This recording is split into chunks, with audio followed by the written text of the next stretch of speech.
already today received 13 inches of rain at that station. All right, that may give you an indication how much rain is coming our way. Some places forecast to get upwards of 30 inches total, and that's going to put places underwater. We have seen a big-time wind today. We've already seen winds sustained over 80 miles an hour in North Carolina at Cape Lookout, with gusts that are higher than that. Now, we expect those conditions to go downhill in places along the Outer Banks of North Carolina, down through the Emerald Isle, down through here the Grand Strand. Let's check back in with Alex and get an update on what things are doing right now in Wilmington. And I suspect overnight tonight, Alex, things are going to get really rough and really loud in Wilmington. Yeah, overnight's when things are really going to ramp up. And by the way, I'm going to be out here live 1 a.m. to 3 a.m. So we'll be out here when things are really ramping up as well. And then, of course, we've got other teams to take you through the morning hours. We've seen gusts around, if not a little bit over, I think at this point, 50 miles an hour. I bet we're closing in on 55-mile-per-hour gusts at times. But those winds are going to pick up as we head into the overnight hours. So 75-plus mile-per-hour gusts will be a possibility. And that possibility extends all the way through Friday. So, I'll be out here again tomorrow evening, and I think there's a good chance we'll still be looking at really awful wind conditions and the rain. Mike mentioned some places have already seen over a foot of rain, and we're expecting to measure rain in feet here in Wilmington as well. Dr. Knabb with a forecast of 24-plus inches in a community.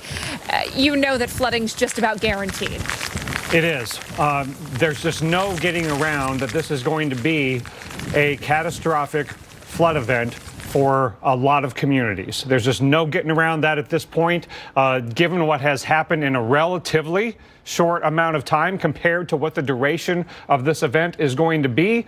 This has been already a devastating day because we're already seeing, measuring, and getting reports of plenty of storm surge flooding and flash flooding, and this really is just the beginning. And I wanted to give you an idea of a little bit of the personality of this hurricane, what it is. And what you can see is the inner eye wall is in here, okay? And it's partial, it isn't fully formed, but that is what the inner core of a small hurricane might be. But it has arguably an outer concentric eye wall kind of structure that's about 75 miles across. That's getting to be like the size of the eye of Hurricane Ike, which was a Category 2. That's the 6th most expensive hurricane on history and took double-digit fatalities, a lot of it due to surge and flooding. But then also the rain shield of this entire hurricane, I'm not even counting these far-flung outer bands, which can dump locally heavy rain and cause short-lived tornadoes. But that's, say, 225 miles across. And how fast is this moving? Only about 5 miles an hour. And so from beginning to end, you do the math. That's hour upon hour. You measure it in days, how long you're going to be dealing with this in terms of the wind and the rainfall and the storm surge. And a slow-moving large hurricane is capable of being just incredibly disastrous. And that's what we have unfolding for us. And I also want to urge folks who haven't seen a whole lot yet that it's coming. And once it does start, it will last a long time. I want to show you what storm surge is doing, even relatively early in this event. This is earlier today. Okay, this is in New Bern. This is at Union Point Park. This is what it normally looks like. And now, give it 4 more hours. The water is starting to rise as the hurricane approaches. And that is normally dry ground now being covered by the water of the river, which is connected to the Sound, which is connected to the Atlantic Ocean, and this big hurricane fully capable of pushing that water onto the normally dry ground. And by the way, that was not at high tide, nor was it at the maximum, it wasn't at the maximum push. So that is water that's going to be getting a lot higher. So we've got water, but we've got wind, and one of those wind makers is tornadoes. Mark has got a new warning for us. Yeah, a new tornado warning has just come out, not too far from Cape Hatteras. Want to show you that quickly, that we do have this tornado warning. Dare and Hyde County is for this part of the cell that continues to race its way on off, and it is racing. Right in here is the rotation, 70-mile-per-hour forward speed. More coverage on Hurricane Florence coming up, including live updates from the field. Don't go anywhere. touch shows how we really feel. But does psoriasis ever get in the way?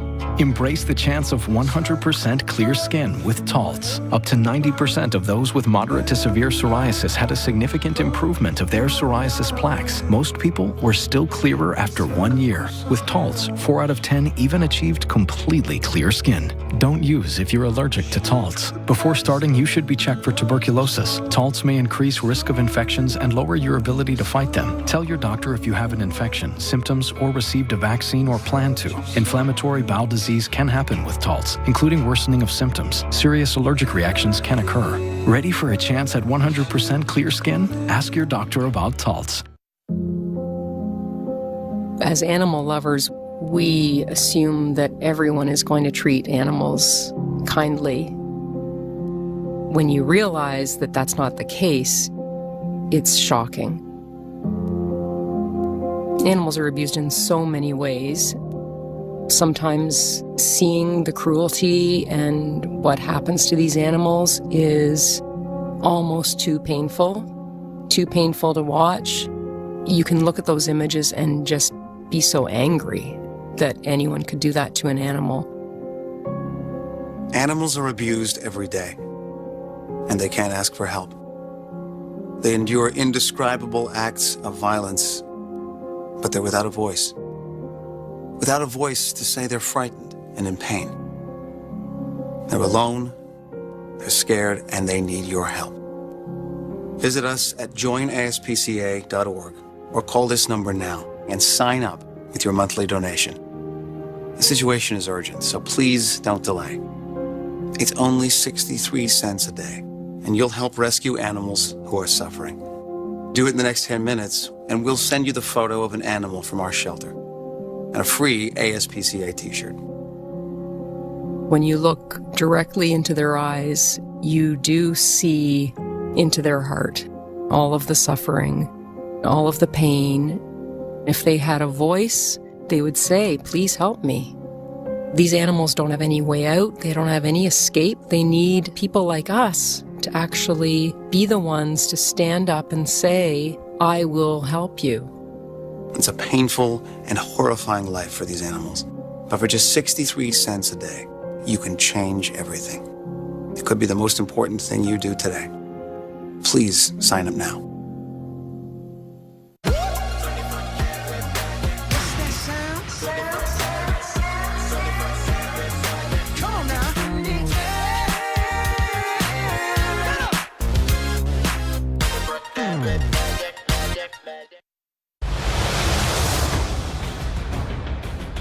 Tracking Florence on the Weather Channel. This is Surf City, North Carolina, and this is what we are going to have to deal with.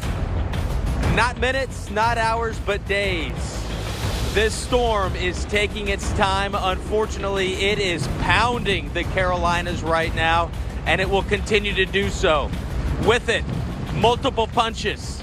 First, and the most obvious, it's the rain and it's the wind coming down as this powerful storm that has been getting bigger continues to march and bear down on the United States.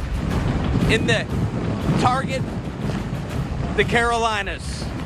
I'm meteorologist Chris Warren here in Morehead City, North Carolina, and we have team coverage here on the Weather Channel. And all day long, this storm has been howling here in Morehead City, North Carolina. I want to show you here. Out here, what we've been seeing, this wind, this rain has been consistent. Since 9 o'clock this morning, about 2 miles away at the Beaufort Airport, those winds have been gusting up around 50 miles an hour. And it has been going and going with no sign of this stopping whatsoever. And I think North Carolina Governor Cooper said it best when he said, surviving this storm is going to be a test. It is going to be a test of endurance. It's going to be a test of teamwork. It's going to be a test of common sense. And it is going to be a test of patience. Because this storm And what we are dealing with right now is here to stay. And it's here to stay much longer than anybody wants. Very little break, if at all. You get a little bit of let up every once in a while here where we are, and then these gusts come and they pound. And what we've been seeing is we're close to the water, but high enough where we feel safe, secure structure. What we've been seeing, the winds have been blowing from the northeast. And as they do in our location, the beach faces south. So the water coming in from the local rivers and the sounds has been going out to the Atlantic. What concerns me as we go through the next 12, 15, 16, possibly 20 more hours of these winds consistently blowing, what I'm worried about is that change in wind direction.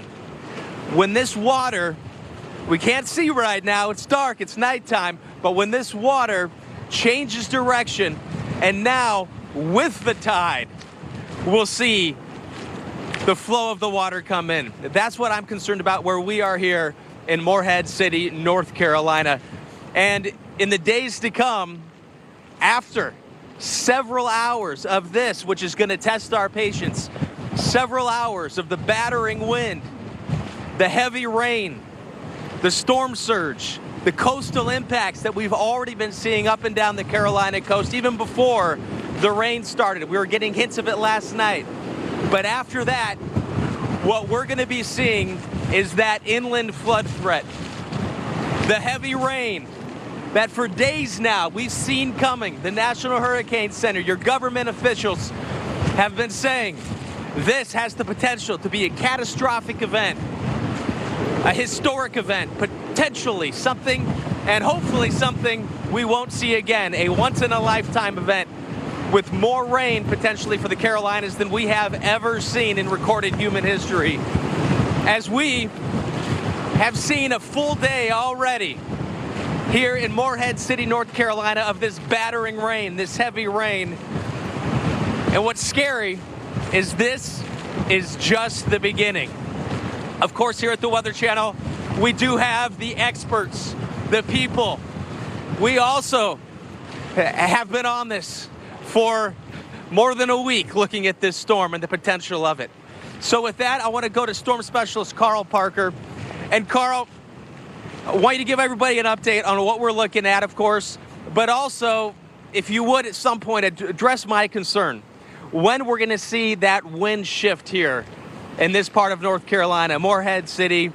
And that's something that concerns me as we get closer to high tide tonight, which you can just think about it. It's going to be around midnight tonight. It's going to be around noon tomorrow, the high tides, and then again, midnight again tomorrow night. So, Carl, I also want to ask you what you think about that. When are we going to see that wind change to more of an onshore situation where we are here? Well, I think that's really going to be more overnight as the center of the storm gets closer to the coast. And there are the latest stats on the storm, a 100-mile-per-hour Category 2 hurricane. There's been some chatter about the idea of a storm of this nature, a Category 2 or a Category 1, not being that big of a deal, and nothing could be farther from the truth. We're talking about an incredibly serious situation here because this storm is so large and because it's so slow moving, and the impacts are going to last for days. And let's take a look at the radar and show you what's going on. Very well-formed storm here on the radar, certainly not weakening at this time. In the radar presentation, we see a couple of different eye walls here. There's the main eye wall right in there that is a partial eye wall, and then there's a sort of a secondary eye wall, and within that some very strong winds, a buoy that is just offshore relative to Ocracoke Island, gusting to 72. Look at this buoy right here, closer to that main eye wall, gusting to 112 miles per hour. That is what is going to be coming on shore later tonight, overnight tonight, and into the early morning hours as that center of the storm moves near Cape Fear and also towards Wilmington, North Carolina. So again, you've got this feature right in there, and winds over 100 miles per hour in that partial eye wall there, but then there's the secondary eye wall that is now coming in, and along with that, we are seeing hurricane force winds winds and also very heavy rain. We talked a lot about the heavy rain, and when you've got these banding features that are just not moving much at all, this is the last hour, there's barely been any movement in this area around Morehead City and Newport. So flash flood warning for Carteret County with 3 to 6 inches of rain coming down already, and you've got a lot more on the way. Also a flash flood warning off to the north of that. That is for Craven, Jones, and Pamlico counties. That's going until 2:30 in the morning. And this is a look at the total rainfall. This large area is where we have seen 3 to 5 inches already, with some pockets over 5 inches. So this is just the beginning of a very, very long duration rain event. Catastrophic flooding is likely there in coastal areas of North Carolina and South Carolina, and farther inland as well towards that 95 corridor. This is about as serious as it gets. We're looking for rainfall totals that could be among the highest that we have ever seen here in North and South Carolina. Maybe upwards of 24, maybe even 30 inches by the time it's all said and done. And it's not just there. Obviously, a lot of problems near the core of that storm, but then that heavy rain is going to make it up into more mountainous terrain in western parts of South Carolina and also western North Carolina. And that is also going to increase the flood threat in those areas in some major metros, including Asheville and Charlotte and also Greenville in South Carolina. We want to get back out to Chris in Morehead City. And Chris, just amazing how the wind has already gotten going here. The center of the storm is still well offshore, and this is really testament to just how large this wind field is, this area of strong winds. Yeah, and we're getting a big gust right now, Carl. And when you look at this, it's a reminder that if you have not evacuated, if the government officials are saying you have to shelter in place, this is something, especially now it's after dark, you do not want to be in it. You got to shelter in place. And something else that I thought was very telling to just the seriousness of this whole situation that we're dealing with, and that was from the emergency managers here in North Carolina saying that you do need to shelter in place if you haven't done so. And in regards to the flooding, they say don't go to your attic if the flooding starts getting high, unless there is a secondary way to get out of there. That just tells you, I think, the seriousness of this, the potential that people might have to resort to that sort of a thing. And right now, we're seeing this heavy rain and the winds. What we want to do right now is go to Dave Malkoff, who's joining us in Charleston, South Carolina. And Dave, what's the word there? I know here it's evacuation, it's too late. Can you tell me what the deal is there?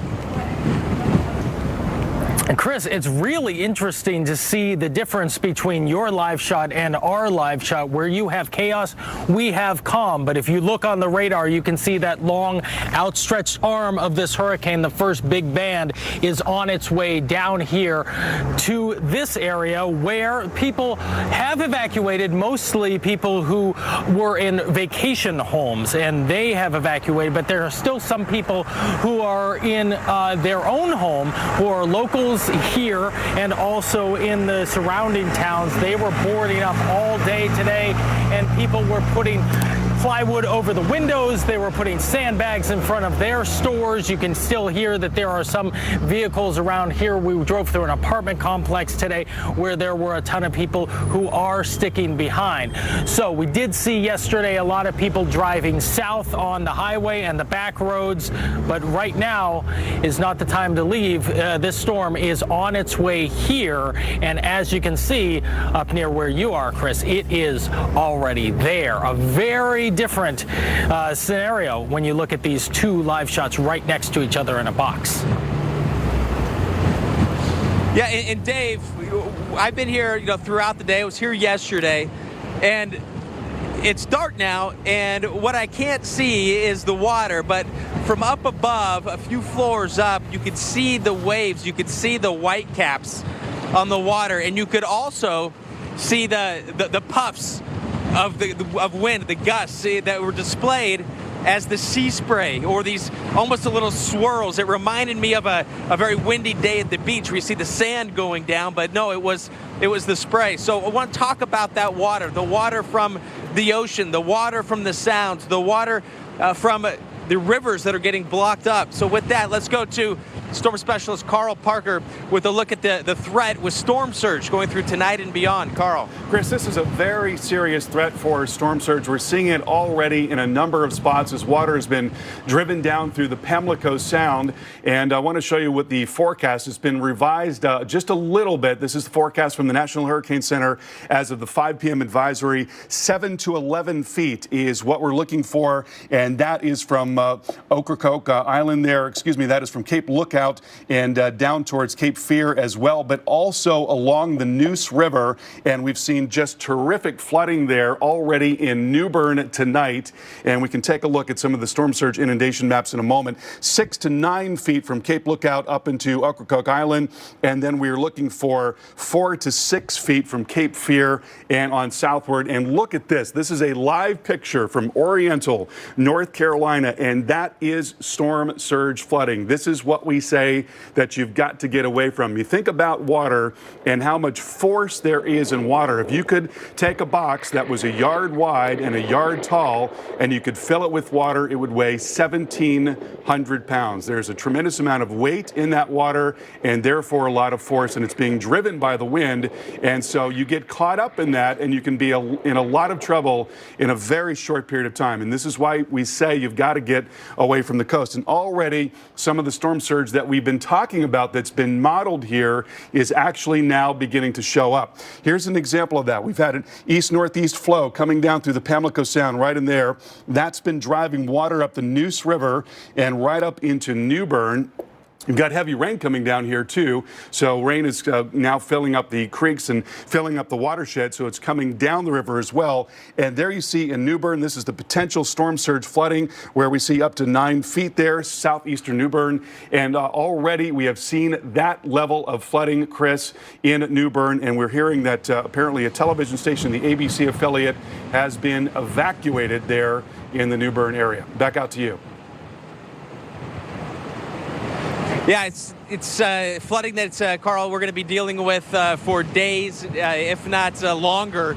And some people potentially going to be out of their homes for quite some time if the flooding is going to be as bad as what we're thinking. And right now it is the wind here in Morehead City, North Carolina.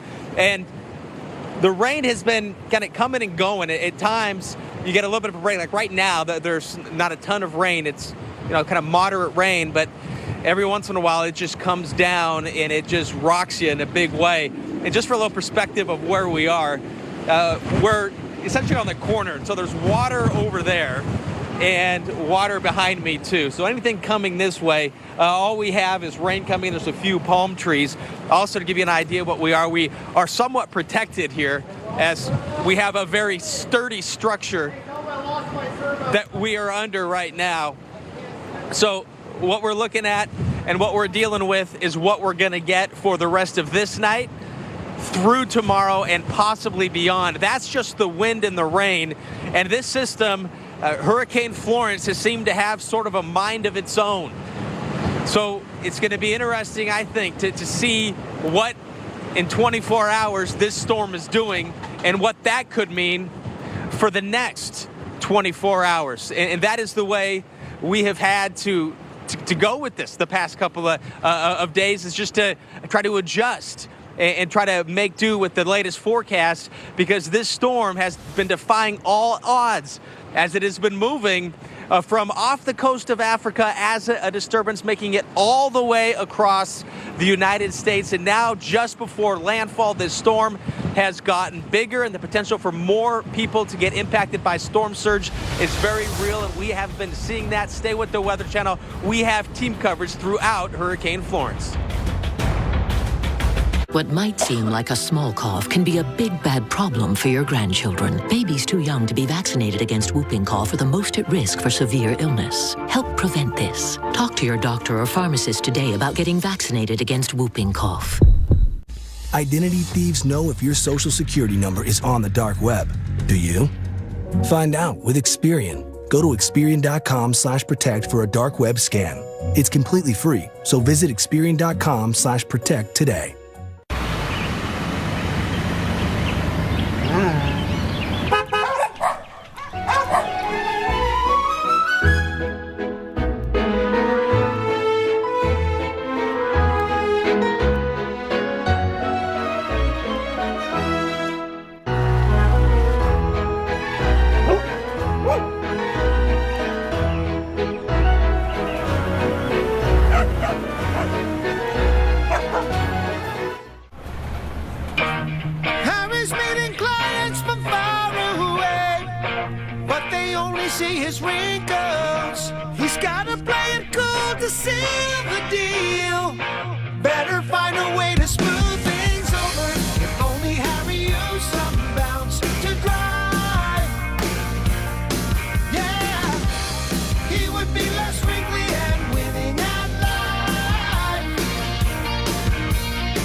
First dates, they can be a bit uncomfortable. Yeah, I know. Kind of like my constipation. Let's not talk about constipation. Did I make it more uncomfortable? Say no more to occasional constipation with clinically proven effective Senecot. Satisfaction guaranteed or your money back. The moment you realize you're lucky your backyard is in the back. At Lowe's, we have everything you need to keep your yard looking great. Shop Lowe's and get 4 one-quart mums for $10. For those who thirst for more, Coors Light is colder, cleaner, and crisper to refresh you for what's next. Coors Light, the world's most refreshing beer. Bringing my Giovanni Rana pasta to everyone in America wasn't so easy. So I made it easy for America to find me. In the refrigerated section, Giovanni Rana pasta. Share what's inside. At touchofmodern.com, things you'd never think possible are totally attainable. The shoes are handmade, the furniture glows, the drones fly themselves. For a limited time, at touchofmodern.com, get $25 credit for every $100 you spend on everything from high-quality watches, fashion, tech, and home. We bring something new and unexpected to your life every day. So go to touchofmodern.com and be the first to take advantage of this exclusive offer. My prescriptions used to be really expensive, but then I went to GoodRx.com. It just works. You put in the drug you're looking for, and bang, you've got half a dozen or more choices in front of you of pricing and locations to get it. You never think about shopping around for medication prices. I have good insurance, but with GoodRx, I save even more money. What? I was paying how much? And it's absolutely free. No cost to me whatsoever. I get to save $1,180 a year with GoodRx. This is awesome. Go to GoodRx.com and check it out. 911 emergency. A lot of things can change in an investigation, but the weather never lies. Storm of Suspicion premieres October 7th.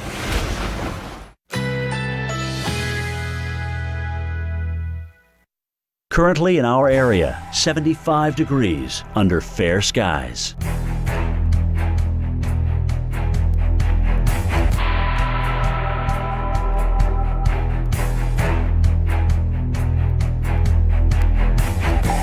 Tonight, mostly clear, low 68. Winds south-southeast at 5 to 10 miles per hour.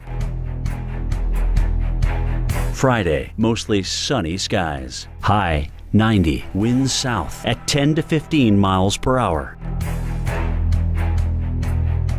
Friday night, a mostly clear sky. Low 68. Winds southeast at 5 to 10 miles per hour. Here's our 7-day outlook.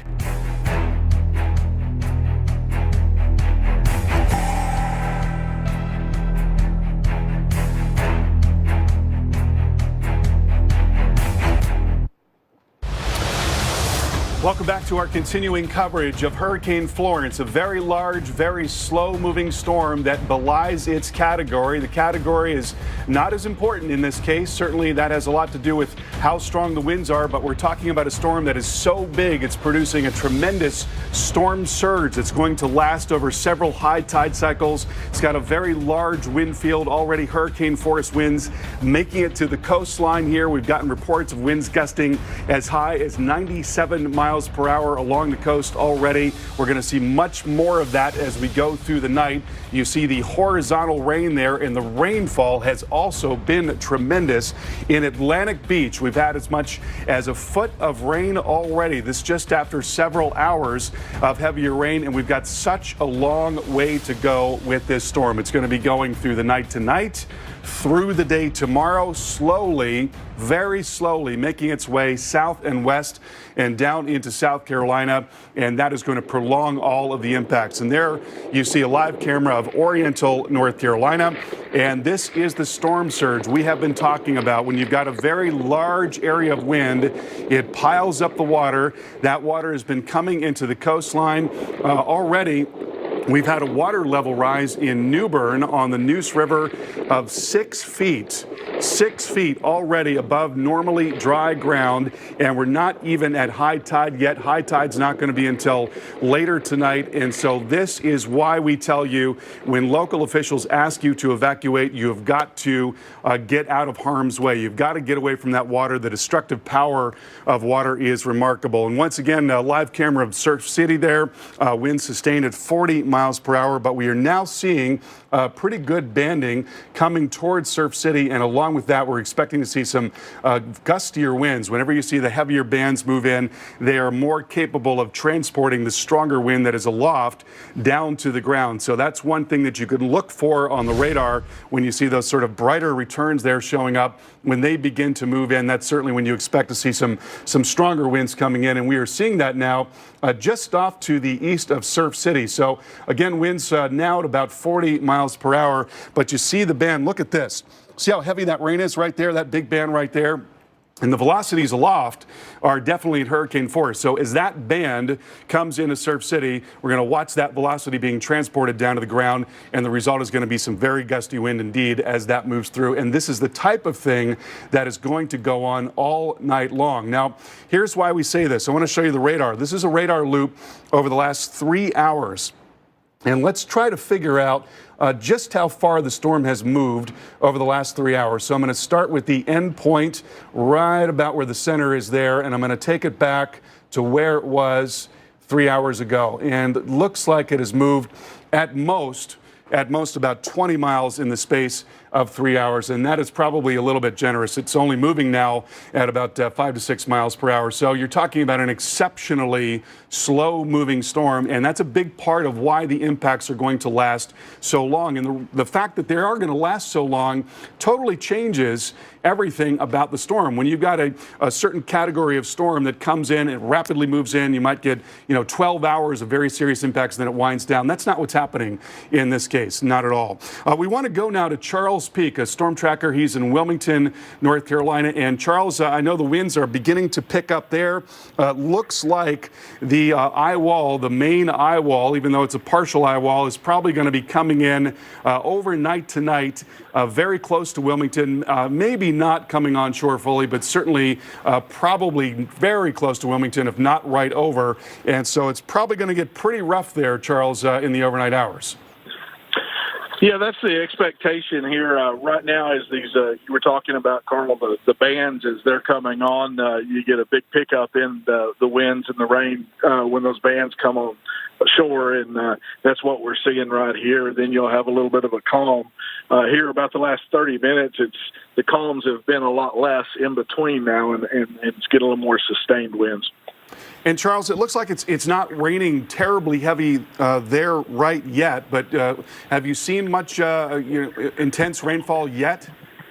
I have not been in any of the real intense rainfalls since I've been out here the last little bit, and so we're just watching it. The winds have been stronger than than we're doing anything. So that's what we're.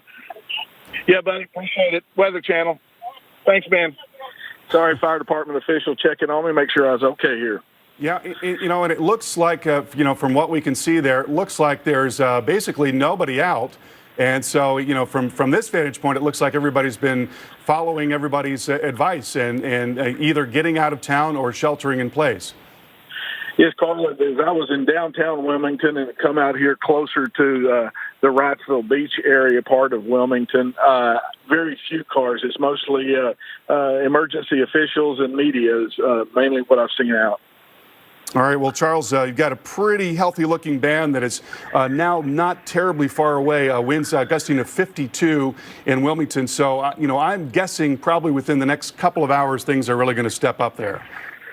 Well, I'll be out here for the next several hours, and we'll do our best to get the best coverage we can. All right. Thank you, sir. Appreciate it. And we'll get back out to Charles Peak in a little while. Again, we've got the eye wall that is still offshore, slowly moving onshore, but the secondary eye wall there already tangling with the North Carolina coastline. 12 inches of rain already, winds gusting to 100 miles per hour. And we're going to see a lot more of this as we go through the night tonight. Much more coming up. I'm Chris, and I lost 120 pounds on Nutrisystem. Listen up, guys. Want to shed a few pounds? Got a beer belly? Can't fit into your pants? Then you need Nutrisystem for men. Lose up to 18 pounds and 8 inches overall in your first month. Money back guarantee. I'm Essex, and I lost 43 pounds on Nutrisystem. Real guys, real results. Put down the pie. Pick up the phone and get with the program today. Order your 28-day plan now and save 40% off every program. That's 40% off breakfast, lunches, dinners, and snacks. For a limited time, save 40%. Plus, get 1 week of all new NutriPro shakes, packed with 20 grams of protein to help shrink your gut, free. The food was delicious. This is perfect for men, especially guys who don't want to cook. We'll even throw in FedEx shipping, free. So get off the couch. Lose up to 18 pounds and 8 inches overall in your first month. It's not that hard. You eat the food, you lose the weight. Go online or call 888-634-SIZE and get free shakes plus 40% off every program. Let's face it, everyone would love a smartphone these days, but not everyone wants unlimited everything. For people who just need GPS, a good camera, and a few apps, there's TracFone, the original no-contract wireless provider. Smartphone plans start as low as $15, with phones from top brands like Samsung and LG at very affordable prices. TracFone has nationwide coverage on America's largest and most dependable 4G LTE networks. Available at retailers nationwide. Visit TracFone.com for more information and special offers. We drove up a really long driveway to a property that was hidden from the road. It was so hot. It was overwhelming to see how many animals there were, as well as the conditions they were in. Puppies tied up to chains. It was 100 degrees and there was nothing for them to drink. It was terrible. Summer is a time when thousands of animals suffer in sweltering heat. Many of these animals have been left for dead, and we need your help to rescue them. They were skin and bones. They had no food, no water, with no help in sight. Go online or call right now with your $19 monthly gift. Many of these animals are almost out of time. You know that there's so many others out there, and you think, had we gotten here 1 week earlier, could we have saved more animals? We need 2,000 new donors in the next 30 days so that we can reach more animals who need our help this summer. Visit joinaspca.org on any device or call this number now. Sign up for only 63 cents a day and we'll send you this free membership kit, including a magazine subscription, the photo of a rescued animal, and this limited edition Animal Champion t-shirt. To see it up close and know that that's how people treat animals is heartbreaking. Please help save animals' lives this summer. Go online or call now.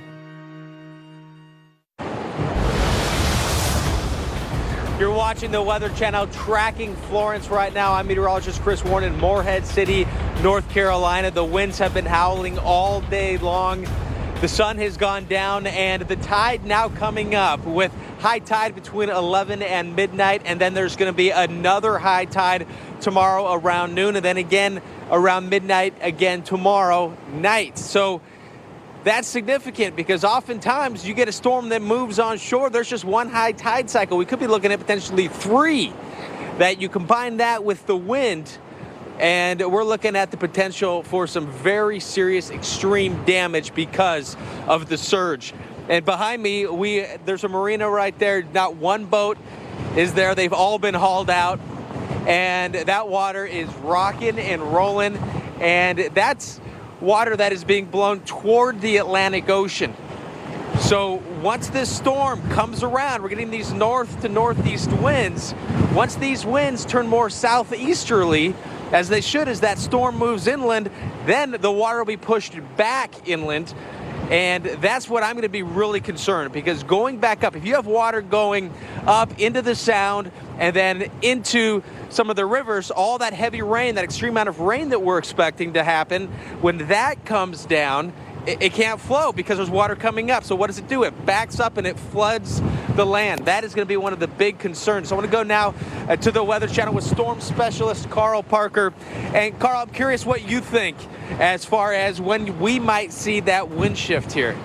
Well, Chris, I can tell you from looking at the modeling here, it looks like you're most likely going to be getting into more of a southerly flow in the overnight hours. It's probably going to be more towards almost daybreak, really. So it's going to be a gradual, very gradual thing because the storm is moving so slowly. So you're going to shift around more to the southeast and then eventually more to the south. And we'll see that water being driven onshore. Now, here's a look at the tide cycle Chris was just talking about. And this whole event is going to be occurring over several high tide cycles. And so when we look at the high tides in Wrightsville Beach, you can see that they are occurring basically in the middle of the day and also in the middle of the night. So you've got one coming up here shortly. You've got another one coming up middle of the day tomorrow, another one coming up very late tomorrow night. And then with that in mind, let's take a look at the onshore flow, and you see that onshore flow going right into the middle of the day tomorrow. It really does not change very much at all. So, Chris, this is part of the problem. We have this extended period, this couple-day period of onshore flow through these high tide cycles, and that's going to make the storm surge so much worse. Chris, back out to you. And Carl, how do you think this is going to progress as far as the areas to watch? We've seen some of the dramatic video and some of the live pictures of the flooding. What do you think are going to be some of the next areas that need to be watching out for this? Well, so right now we're not seeing very much surge right along the coast, but I think that's going to change pretty dramatically as those winds flip around. I mean, you look at what's been going on with the wind right now, and our wind is coming out of the northeast, east-northeast right now and coming down into the Pamlico Sound right there and driving water up the Neuse River and into New Bern. So New Bern is where we've seen some of the most significant surge flooding so far. And you've got a wind that's basically coming down and along the coastline right now in a lot of areas. But as the storm gets a little farther to the west, as the center gets farther west, we're going to see more of an onshore push.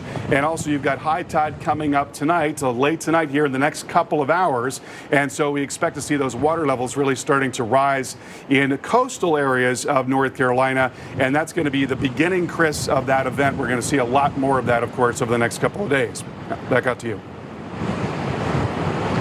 And what do you think about the flooding as far as that's going to be the inland areas?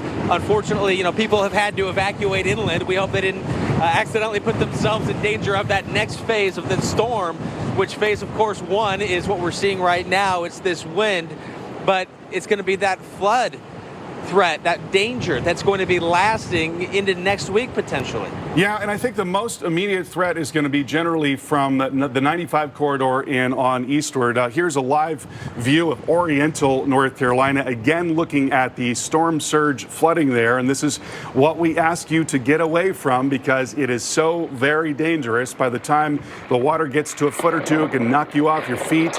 Gets up to 2 to 3 feet. It's going to float a car, so you've got no chance of being able to drive out of it at that point.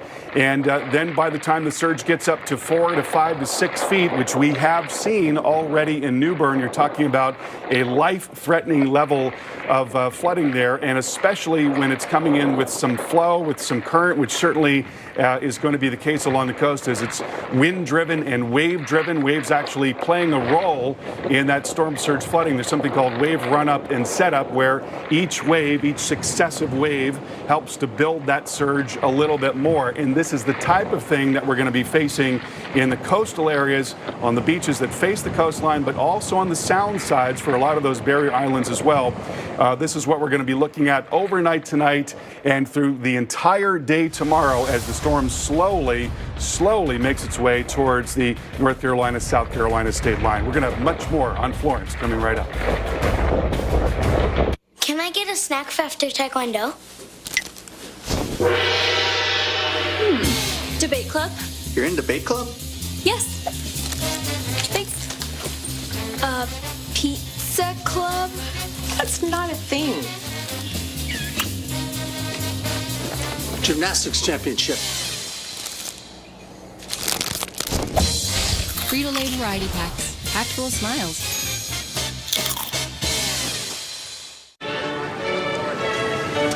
Lovely. How does one make such delightful cucumber sandwiches?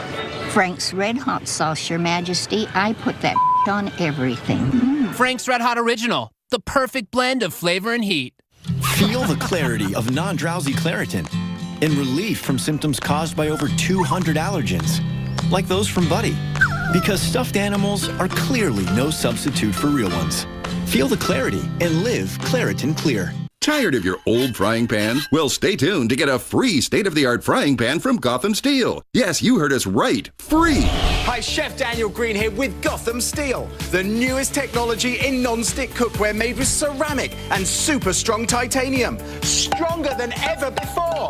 It's literally like cooking on air. Everything slides right off. This pan makes cooking so easy. Check out this s'mores recipe. Start with chocolate chips, add sweetened condensed milk, marshmallows, and then bake. That's right, use Gotham Steel in the oven to up to 500 degrees. And then look, it slides right out. Delicious. And it's dishwasher safe. Watch, you'd never whisk eggs in a non-stick pan, right? Well, you can with my pan. Use metal and never make a scratch ever. No oil or butter, absolutely no sticking and no scratches. It's amazing. Look, burnt cheese is a frying pan disaster. Not with my pan. Shredded Parmesan, right on the heat. And here's a secret. Shape a bowl for a unique way to serve party dips. Even fire won't damage Gotham Steel. Make steak fajita flambe with ease. No burnt stuck on mess. Just a clean pan and flawless food every time. We want all of America to try this revolutionary new pan. So here's an insane deal from Gotham Steel. Get your 9.5-inch Gotham Steel pan with new titanium ceramic surface for just $19.99. But wait, call now, and through this special TV offer, you can get a second Gotham Steel Ti-Cerama pan free. Plus, get your shipping absolutely free. And we're so sure it'll never stick and never scratch that we're giving you a huge 90-day money-back guarantee. Call now to get your Gotham Steel pan for $19.99 and a second pan free. Plus, get your shipping absolutely free. Here's how to order. To order, call 1-800-680-9135. Again, that's 1-800-680-9135, or order online at freegothampan.com, 1-800-680-9135.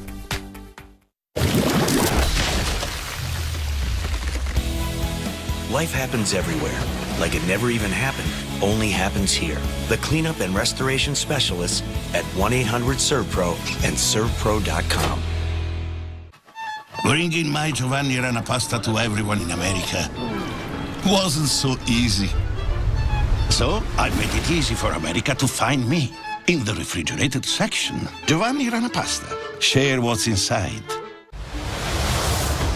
Welcome back to our coverage of Hurricane Florence, a very large, very dangerous, and slow-moving storm that is going to be pounding the coastline over the next couple of days. Already the onslaught has begun in Surf City in North Carolina. Very strong winds have now moved in, 38 miles per hour sustained, but gusting well over 50 miles per hour.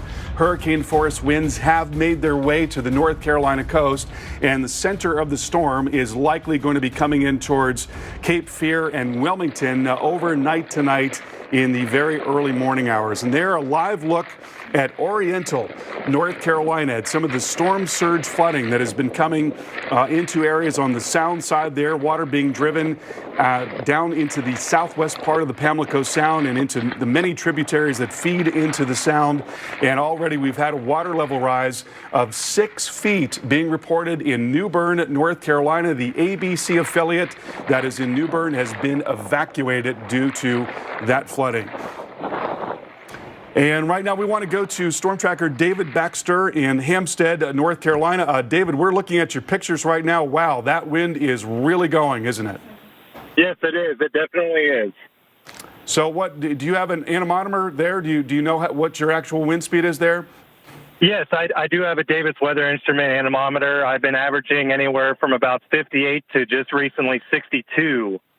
Wow, tremendous amount of wind, and it looks like the rain is coming down fast and furious as well. Yes, it is absolutely coming down. In the last 30 minutes, I've had almost an inch of rain on my weather station. In the last 30 minutes, wow, so you're talking about a couple of inches per hour there. So David, kind of give us a sense of the lay of the land there. What is this near? What part of North Carolina is this? This is right next to where Surf City is. And that's to the north and east of Wilmington. Currently, what we've been experiencing in the last 30 minutes as this band transitions in, we've had 30-mile-an-hour winds that's really ramped up as this band started coming into this area. A lot of trees. This is like a shopping plaza that I'm in right now. It's definitely getting the brunt of the wind.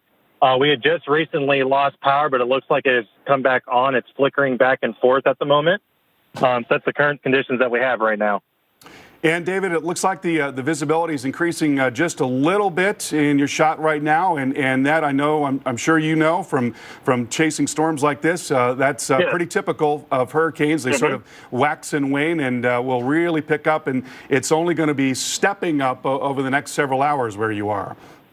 Yeah, absolutely. As this eye wall or the eye of the storm gets closer and closer to the Wilmington area, this is what we're going to expect, but even worse conditions as it gets closer.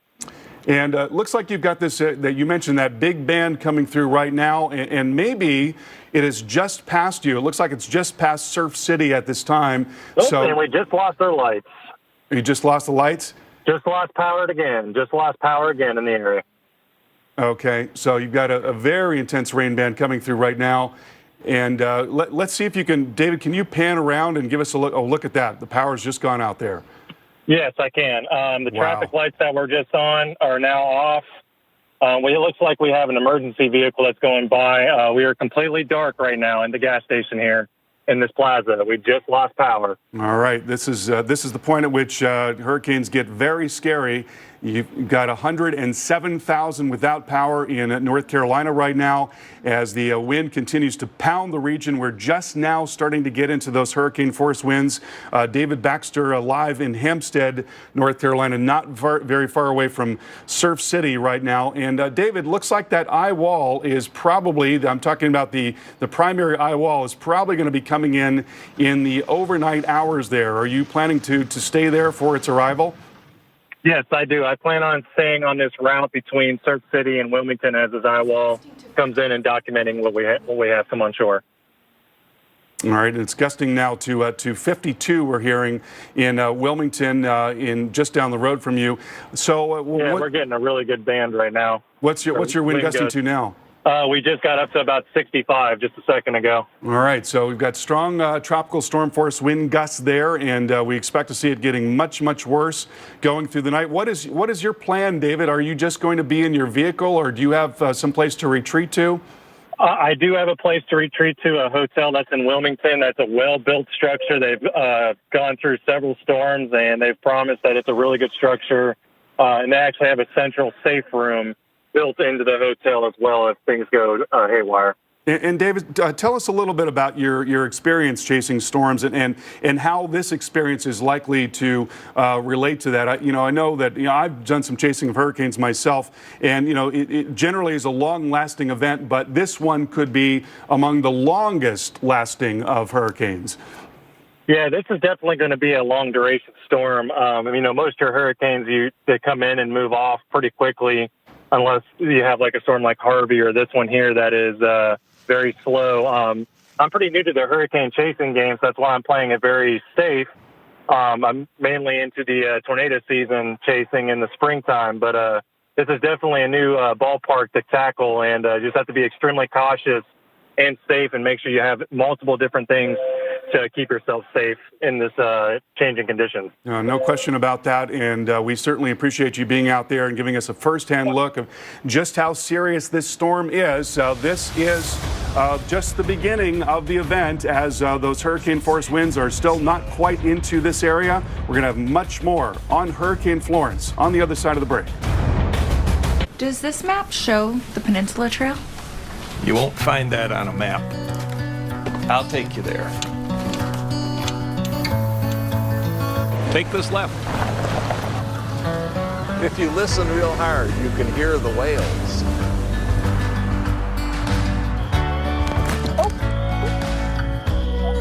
Hear that? Our Subaru Outback lets us see the world.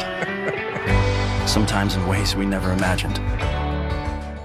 Cheese's snacks are the most satisfying combination of crunch with cheese. With their delicious perfection. Cheese! It's not all about you, Cheese. You think I have a mouth? I'm a wheel of cheese. Got a point. Yeah. Cheese it, cheesy, crunchy satisfaction. Smart news. I was only watching news I agreed with. I was only getting news from social media. Now, I use Smart News. It has news from all sides. I trust Smart News. Download Smart News for free today. I was up and down with my weight my entire life. I realized I wasn't enjoying life as much as I could. From a top diet 8 years straight comes all new Rapid Results by Jenny Craig. Lose up to 16 pounds in just 4 weeks. If you see immediate results, you stick with it. With Rapid Results, you can boost your energy, improve your mood, and get better sleep. We're just trying to help you be your healthiest, best self and to enjoy your life. Your dedicated consultant will give you one-on-one support. The moment I asked for help, it was easier. The secret is what you eat and when, with delicious chef-crafted food. No prepping or cooking necessary. You know, I didn't have to spend hours in the kitchen. We didn't have to spend hours at the supermarket. Rapid Results uses innovative science to work naturally with your metabolism. It's not this appearance or this dress size. It's getting to the best version of yourself. Start Rapid Results to lose 16 pounds for $16 plus the cost of food and get $120 in free food. You're the can-do guy, the I got this guy. But you're also the guy concerned about prostate health. And you're not alone. For guys over 50, the ingredients in Urinezinc help support prostate health. You're in control with Urinezinc. Hello? Hello there. Almond Joy is tropicaling. When you need a taste of vacation, pick up. At touchofmodern.com, things you'd never think possible are totally attainable. The shoes are handmade, the furniture glows, the drones fly themselves. For a limited time, at touchofmodern.com, get $25 credit for every $100 you spend on everything from high-quality watches, fashion, tech, and home. We bring something new and unexpected to your life every day. So go to touchofmodern.com and be the first to take advantage of this exclusive offer. My prescriptions used to be really expensive, but then I went to GoodRx.com. It just works. You put in the drug you're looking for, and bang, you've got half a dozen or more choices in front of you of pricing and locations to get it. You never think about shopping around for medication prices. I have good insurance, but with GoodRx, I save even more money. What? I was paying how much? And it's absolutely free. No cost to me whatsoever. I get to save $1,180 a year with GoodRx. This is awesome. Go to GoodRx.com and check it out. The only Emmy-nominated weather network on cable. When this much rain falls, it is a life-threatening situation. Is the most essential coverage on TV.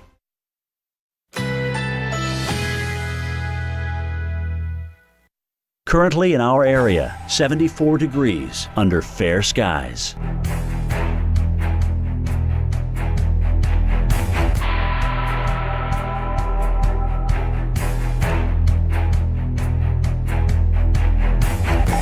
Tonight, mostly clear, low 68. Winds south-southeast at 5 to 10 miles per hour.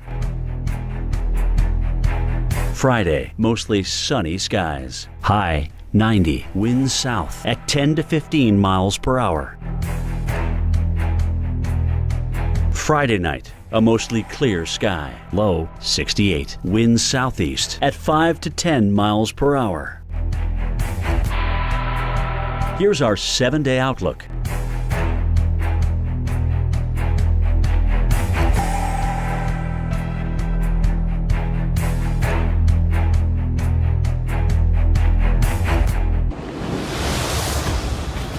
Tracking Florence on the Weather Channel right now. I'm meteorologist Chris Warren in Morehead City, North Carolina. We are already seeing what this storm can do, and it's more than what's happening right now. It is more than the wind. It is more than the rain. This is going to have potentially devastating and lasting effects when it comes to destruction at the coast and the potential for destruction inland with the heavy rain, a situation that is going to be happening potentially for days and recovery happening potentially much longer. David Baxter is in Hampstead, North Carolina, and we've been seeing that he has been getting some very heavy rain. Power's out now to more than 100,000 customers across North Carolina. So David, can you give me an idea what you've been seeing? Yes, I've been seeing some extremely heavy rainfall at the moment as this rain band comes circulating in the Surf City area just to the north and east of Wilmington. Within the last 15 minutes, this area just lost power, specifically this gas station right here. Just moments ago, we had a 71-mile-an-hour gust that just came through here, so it's only going to be worse as this thing gets closer. And are you in a location where you feel safe as far as not worried about flooding or any trees that may be around? Yes, I'm in a pretty open area beside this gas station. There's not really any immediate debris except for just the rain and the wind that I'm not worried about currently. As this gets closer, we need to probably need to retreat to the hotel or something like that with a sturdy structure as the eye wall gets closer to that time frame. So for people who aren't familiar with where you are, can you kind of give us a sense of what you've seen, what it's like there, what's the terrain like? Is there a lot of people around, businesses, that sort of a thing? The only people I've seen around are just other people that are documenting the storm. I haven't seen any other people out in the last hour and a half to 2 hours, which is a very good thing. They've taken shelter. The type of terrain I'm in is a lot of trees. It's a little hilly on this state route that goes through Wilmington up toward Surf City and Topsail Beach.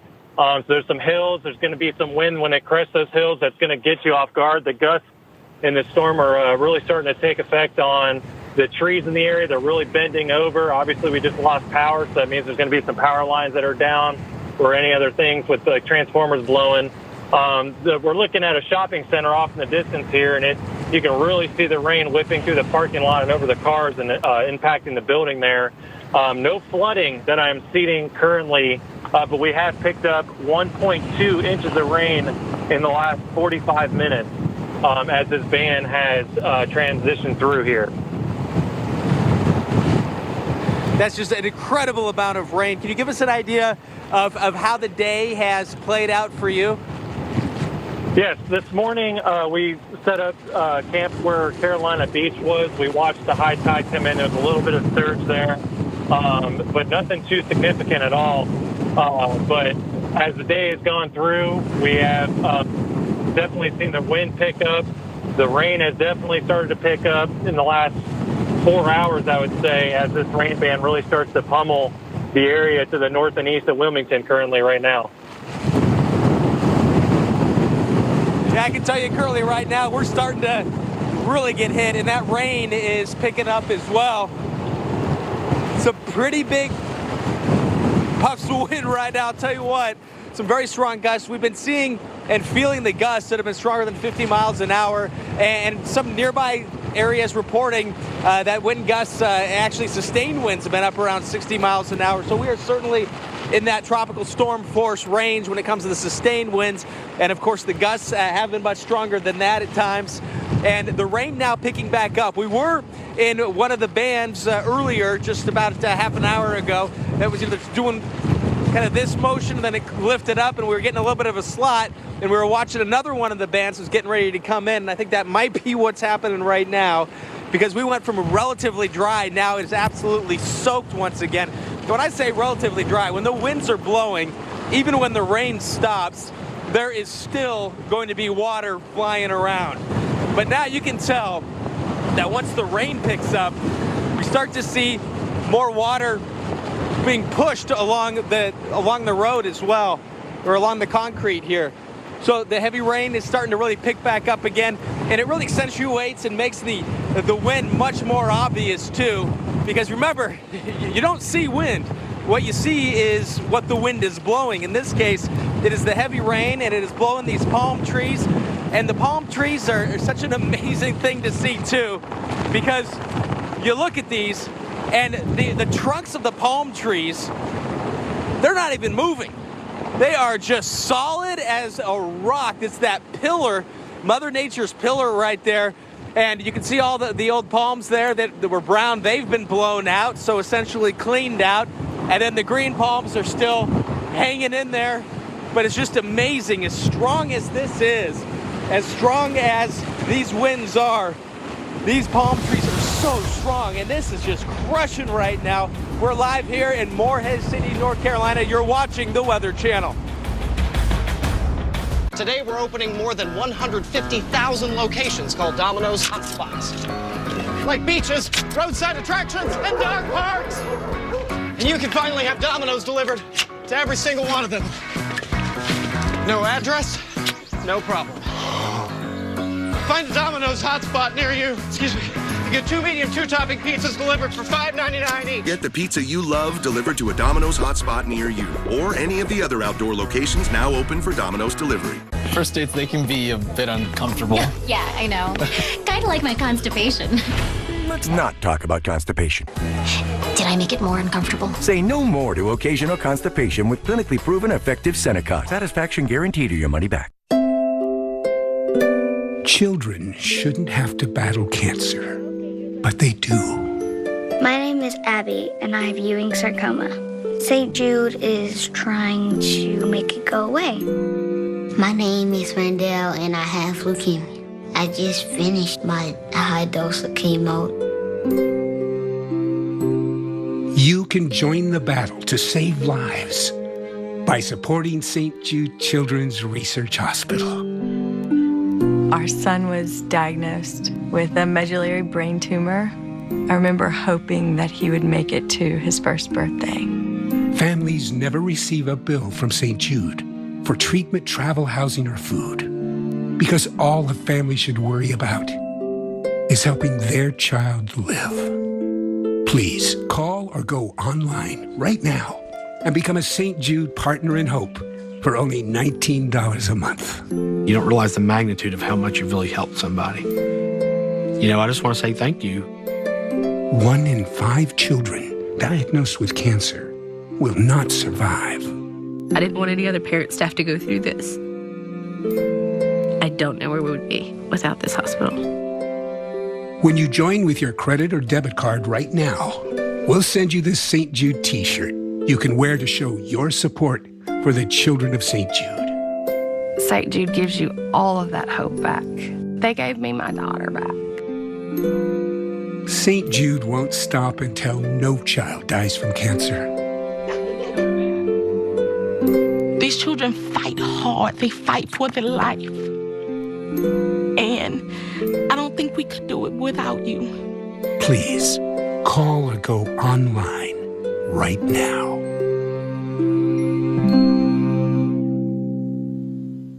You can drink, eat well, and exercise, but to look completely healthy, you need healthy skin. Cetaphil Waterlight Moisturizers immediately rehydrate skin for continuous hydration, day and night. Complete your healthy routine with Cetaphil. You're watching the Weather Channel. I'm meteorologist Chris Warren here in Morehead City, North Carolina, tracking Hurricane Florence. And we are just coming out of a very heavy rain band right now. And the winds have been picking up and gusting very hard. Northwest of here, not too far away, wind gusts at 81 miles an hour. And the wind, when it picks up, it's erratic. And as quickly as the rain comes up, the rain can come back down as well. There's still a little bit of rain right now, and the heaviest, or the strongest wind seems like it's giving us a little bit of a break. And for a while there, the rain was coming down so hard, and I wouldn't be surprised if this was also the case. We're not too far away from the water. We have water all around us in this direction. And it felt like perhaps water was splashing over. I mean, it was that heavy, but it also could have just been the rain, too. I mean, that's how heavy and how hard this rain comes down.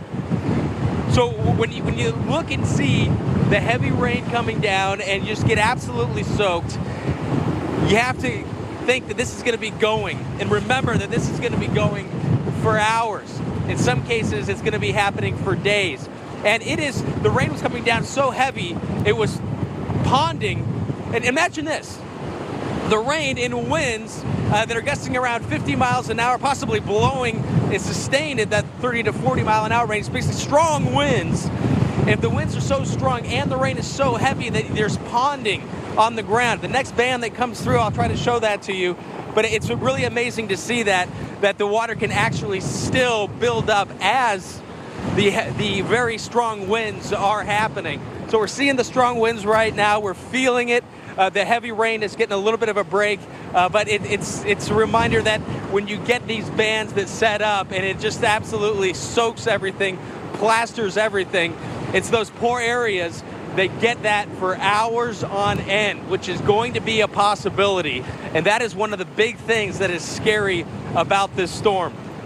So with that, let's go to the Weather Channel and storm specialist Carl Parker, who is tracking this. And I think, Carl, you have the latest update from the National Hurricane Center? New update. Yeah, that's right. 10 p.m. advisory from the National Hurricane Center, and everything is pretty much the same as it has been. We're looking at a 100-mile-per-hour Category 2 storm. The pressure is up just slightly. Sorry, we're losing our satellite data there at 9:56, moving northwest at 5 miles per hour. So it's not moving very quickly at all, and that's the biggest part of this story, because you've got a very large storm that's going to last for a couple of days. And folks in South Carolina, we do not want you to let your guard down. Even though the storm may be moving in near Wilmington and Cape Fear, there's a very strong possibility that we'll see significant impacts in South Carolina as well. Certainly very heavy rain and possibly a good bit of wind, Chris, and surge, especially if that center of the storm can remain just a little bit offshore. Chris, I want to ask you, I remember going out in Hurricane Brett years ago. I had my anemometer on me, and I could not get over how strong, for example, a 60-mile-per-hour wind was. It seemed so much stronger to me. I would get the reading, it would be 60. A 60-mile-per-hour wind is really going, and by the time it gets up to 70, and certainly by 80, it actually becomes a little bit difficult to stand. Well, that's it too. And like right now, it's one thing when the wind is just strong, but it'll shift on you. And that's what can kind of make you wobble a little bit, is you can kind of brace yourself in one way, and if you're on your heels a little too much or on your toes a little too much, and then they push you from the back or from the front, that's when it kind of make you wobble, and possibly if you're not ready for it, make you fall down too. It's that erratic nature of the very strong winds, and it's the gusts too that can really kind of throw you off guard, because you get a little break and you kind of get your feet about you again, and then here it comes. We're getting more of the heavy rain right now, and that has been one of the things that is going to remain persistent with this. Something that we're going to have to endure is the heavy rain, and the over at Atlantic Beach, which is not too far away, a foot of rain already. So think about this. If you're watching us here along the Carolina coast, and the worst hasn't gotten to you yet, North Carolina and down to South Carolina, this is what's coming. And what's scary is that it's not going to be out of here anytime soon. And remember a second ago I was talking about that water ponding? We're seeing that again. I mean, the wind is so strong and it comes down so much that I can see, I don't know how well you can see it, but I can see the water forming little streams. And then it just comes and gets blown around and it just ponds up. So this is just a few minutes and it comes up so quickly. Imagine that over hours and hours. That's what we're going to be dealing with. And also, yeah, here we go, Carl. Wow. That was just a little walkway here, stepped off it. So But I want to talk about here, where we are, the property that we're at is very solid. So looking at this right here, I think it's pretty new too, but it feels solid. You know, you have that new look, and a lot of time, especially after Andrew, we're talking to the mayor of Morehead City. He says people build different now, you know, all up and down the coast. And this, where we're staying, is a testament to that. It feels really sturdy. But when I look at this and I see how hard the wind is blowing, and I see how long it's going to be blowing, what worries me is not where we are. It's the homes that were built 20, 30, 40 years ago or older. And that's what is worrisome, because some of these homes and some of these businesses have been through hurricanes, have been through tropical storms, but most of them move on. I mean, there's places that, you know, you have a night like this where the winds are howling and blowing, and then in the morning you could have blue skies. That is not going to happen with Hurricane Florence. That's just not. This is what's going to continue. And this right here, this is a very sturdy structure right here, but imagine it's like you're going to be in the late rounds of a fight. You can take a beating maybe in, you know, 1 or 2, no matter how good a shape you are in, but what you're made of really comes out in the late rounds in a boxing match, and that's really what we're going to be looking at. We're going to see what a lot of these buildings are made of. And we're still looking at a powerful storm. And what else is concerning is the fact that the storm has been getting bigger. So as it approaches land, more areas are going to have to deal with the storm surge. They're going to have to deal with strong winds. And the winds, another thing too, is the winds.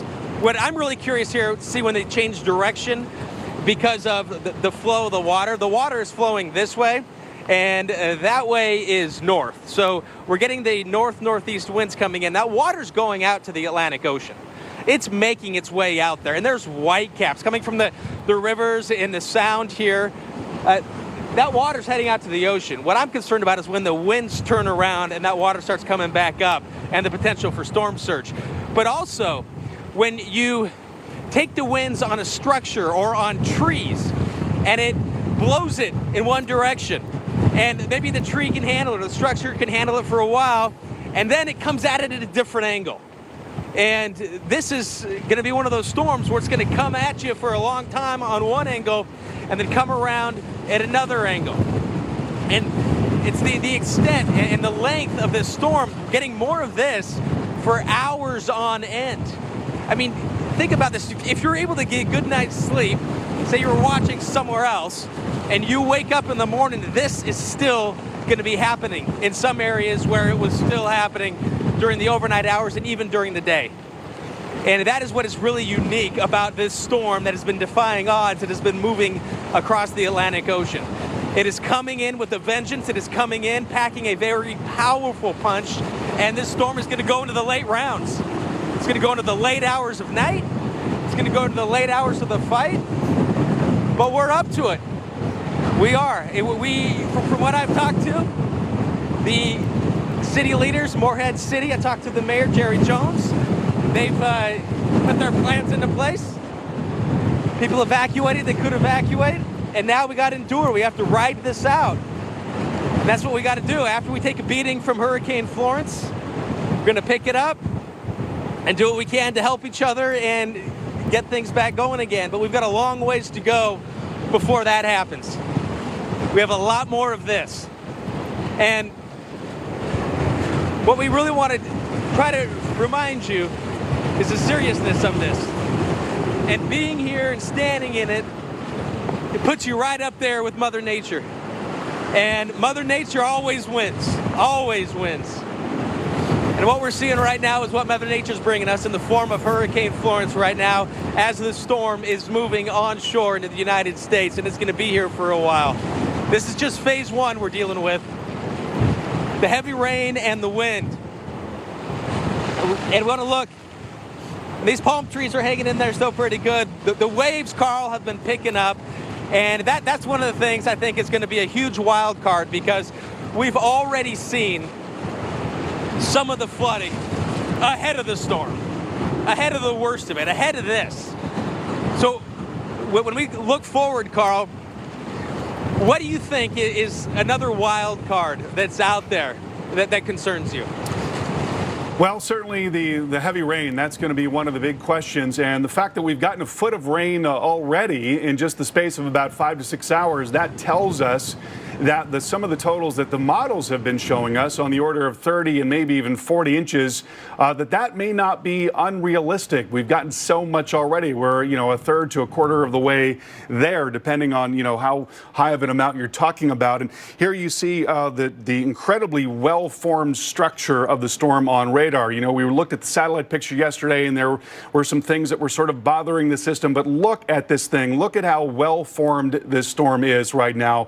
You've got just tremendous structure, and this structure is going to be offshore for several more hours yet, and maybe a good bit longer than that. It's possible that it doesn't really quite come into the coastline until sometime tomorrow morning, or maybe even later than that. There are some models that suggest that the core is just going to move slowly down and along the coast, and that would really maximize all the impacts, the onshore flow, and all the wind. I want to show you very quickly the wind here that we're seeing right now. Wind gusting to 64 miles per hour in Beaufort right now. That's where Chris is. So, Chris, you are now within the radius of hurricane force winds. It's about 54 miles now. The center is about 54 miles to your south, and that radius is about 80 miles. So you should definitely be getting in on at least some hurricane force gusts here for the next few hours.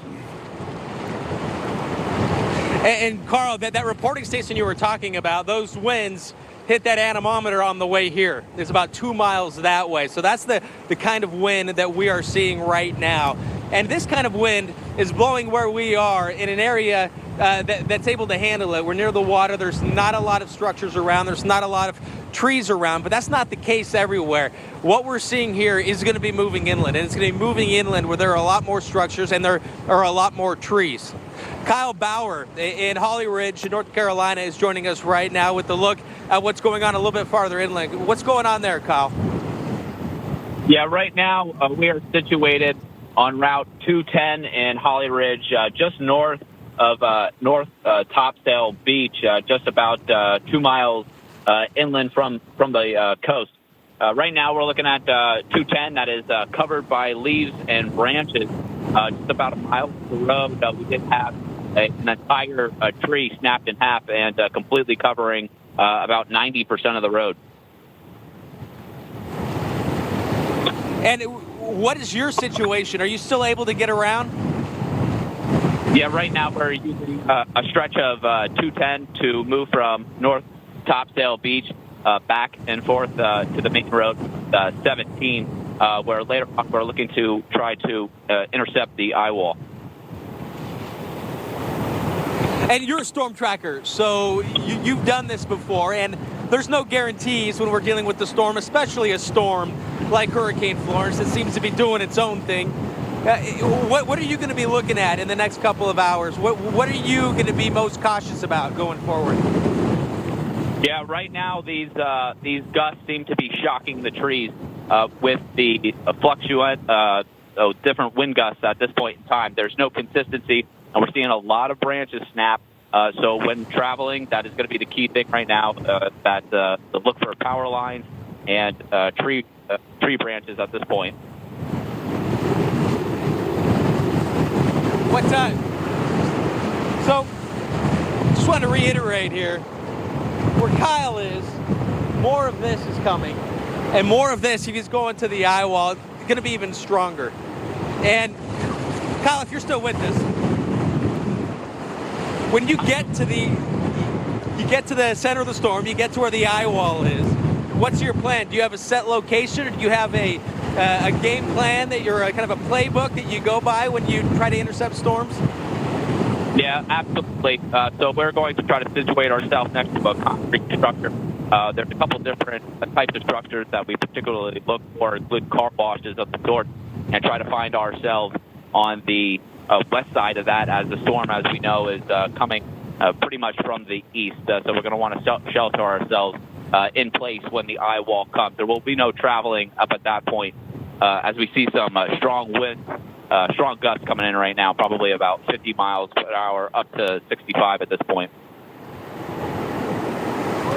All right, Kyle Bauer, thank you so much, and be safe out there. Just to reiterate, where we are here in Morehead City, North Carolina, the wind's blowing this way, and to my immediate right, there's water. So we're not worried about trees or power lines coming down from that direction or this direction right here. Now, if this marina were to start breaking up, which also looks very new as well, so if this were to start breaking up anytime soon, it would surprise me. But we feel like we're in a pretty safe location as well, because we want to continue to tell you this story. Hurricane Florence still impacting and slamming the coast. Hi, Phil Swift here. This storm season, get the entire family of Flex Seal products. Flex Seal coats, seals, and protects. It's liquid rubber in a can. Flex Seal Liquid creates a watertight seal that lasts for years. With Flex Shot, you can seal out the elements. And for big storm damage, there's Flex Tape, the super strong waterproof tape. And Flex Glue holds on tight, even in the toughest conditions. Make the Flex Seal family part of your storm preparation kit. Cologuard, colon cancer screening for people 50 and older at average risk. I'm here for an important reason. Colon cancer screening. There's a bunch of places where screening wouldn't be easy. Like here. Or here. Nope. But here's a place you can screen for colon cancer anytime with Cologuard. In private, without any special prep. There really is no place like home. Cologuard is not right for everyone, so ask your doctor if it's right for you. In just days, Publishers Clearinghouse awards the $2,500 a week Forever Prize. Win $2,500 a week for your life. Then after that, someone you choose gets $2,500 a week for their life. Don't miss your final chance to win. Enter at PCH.com and October 26th. Win forever. Let's face it, everyone would love a smartphone these days, but not everyone wants unlimited everything. For people who just need GPS, a good camera, and a few apps, there's TracFone, the original no-contract wireless provider. Smartphone plans start as low as $15, with phones from top brands like Samsung and LG at very affordable prices. TracFone has nationwide coverage on America's largest and most dependable 4G LTE networks. Available at retailers nationwide. Visit TracFone.com for more information and special offers. First dates, they can be a bit uncomfortable. Yeah, I know. Kinda like my constipation. Let's not talk about constipation. Did I make it more uncomfortable? Say no more to occasional constipation with clinically proven effective Senecot. Satisfaction guaranteed or your money back. My Pacifica hybrid minivan is so quiet, I could finally hear myself think. Where could I go with a 566-mile driving range? Why aren't shorts half the price of pants? Can vegetarians still eat animal crackers? Another Pacifica. Safe choice, my friend. That's Catherine Hahn on a Pacifica hybrid. I bet she's all super green and healthy. Best burger ever. My prescriptions used to be really expensive, but then I went to GoodRx.com. It just works. You put in the drug you're looking for, and bang, you've got half a dozen or more choices in front of you of pricing and locations to get it. You never think about shopping around for medication prices. I have good insurance, but with GoodRx, I save even more money. What? I was paying how much? And it's absolutely free. No cost to me whatsoever. I get to save $1,180 a year with GoodRx. This is awesome. Go to GoodRx.com and check it out. At touchofmodern.com, things you'd never think possible are totally attainable. The shoes are handmade, the furniture glows, the drones fly themselves. For a limited time, at touchofmodern.com, get $25 credit for every $100 you spend on everything from high-quality watches, fashion, tech, and home. We bring something new and unexpected to your life every day. So go to touchofmodern.com and be the first to take advantage of this exclusive offer. 911 emergency. A lot of things can change in an investigation, but the weather never lies. Storm of Suspicion premieres October 7th.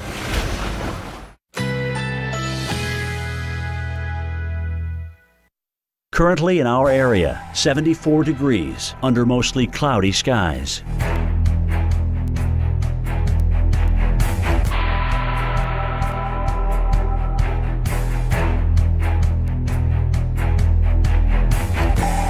Tonight, partly cloudy, low 68. Winds south-southeast at 5 to 10 miles per hour.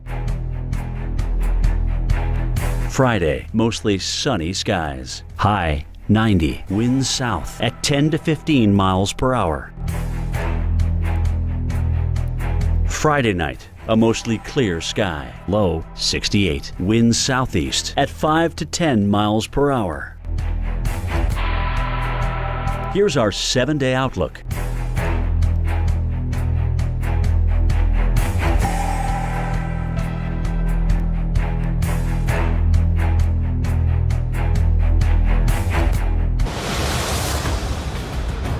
Tracking Florence right now on the Weather Channel. I'm meteorologist Chris Warren in Morehead City, North Carolina, and the wind is taking its toll now.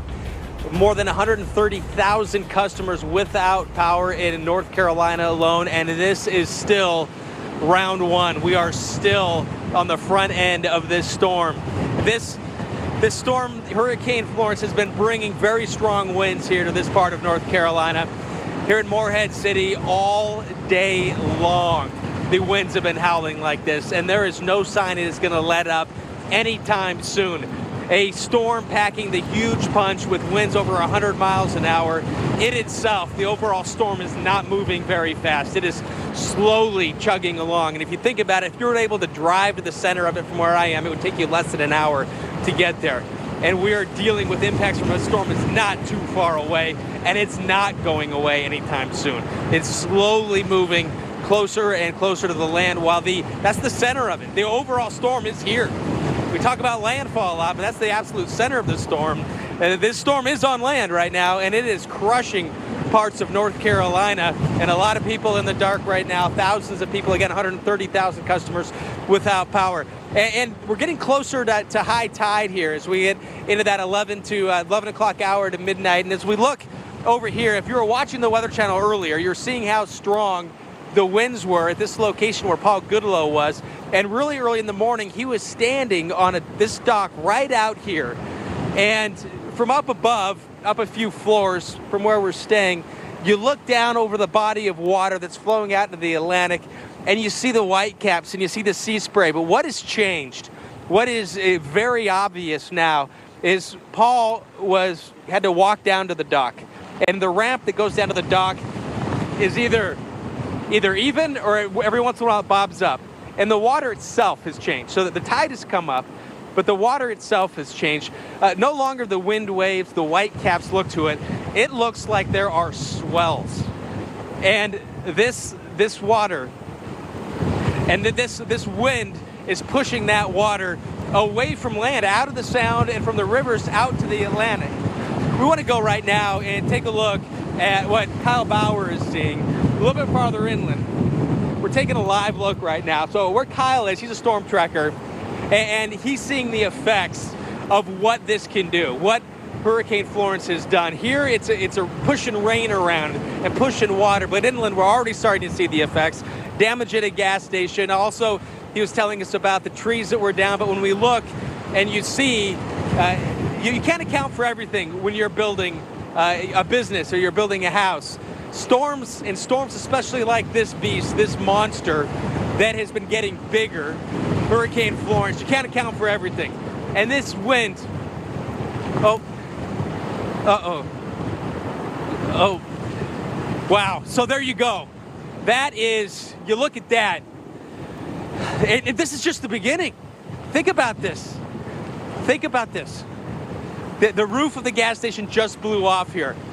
And this storm is still going, still howling. We're here just dealing with the rain, but inland, that's why we evacuate. And that's why you heat orders.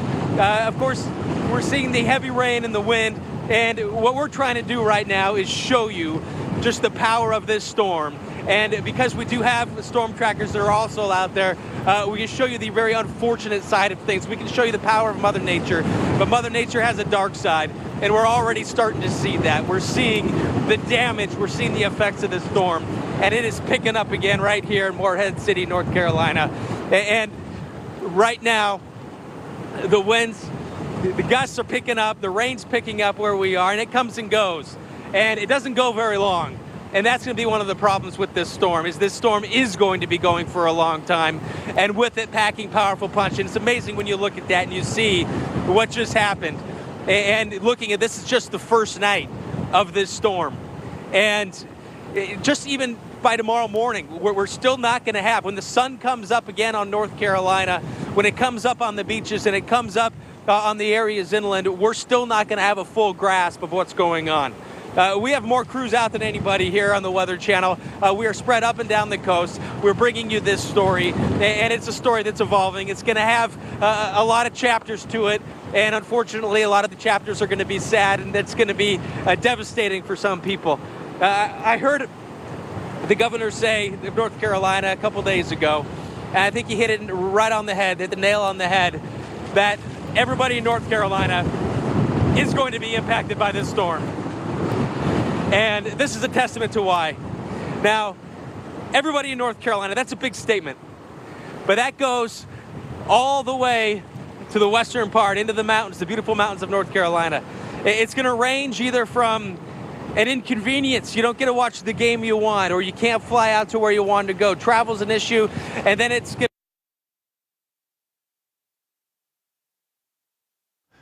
All right, and we lost Chris's shot there. That's something that's going to happen from time to time when you're covering hurricanes. So we want to show you now a live look at Holly Ridge and some of the damage we are seeing. We've just gotten a report of winds gusting to 99 miles per hour in Beaufort.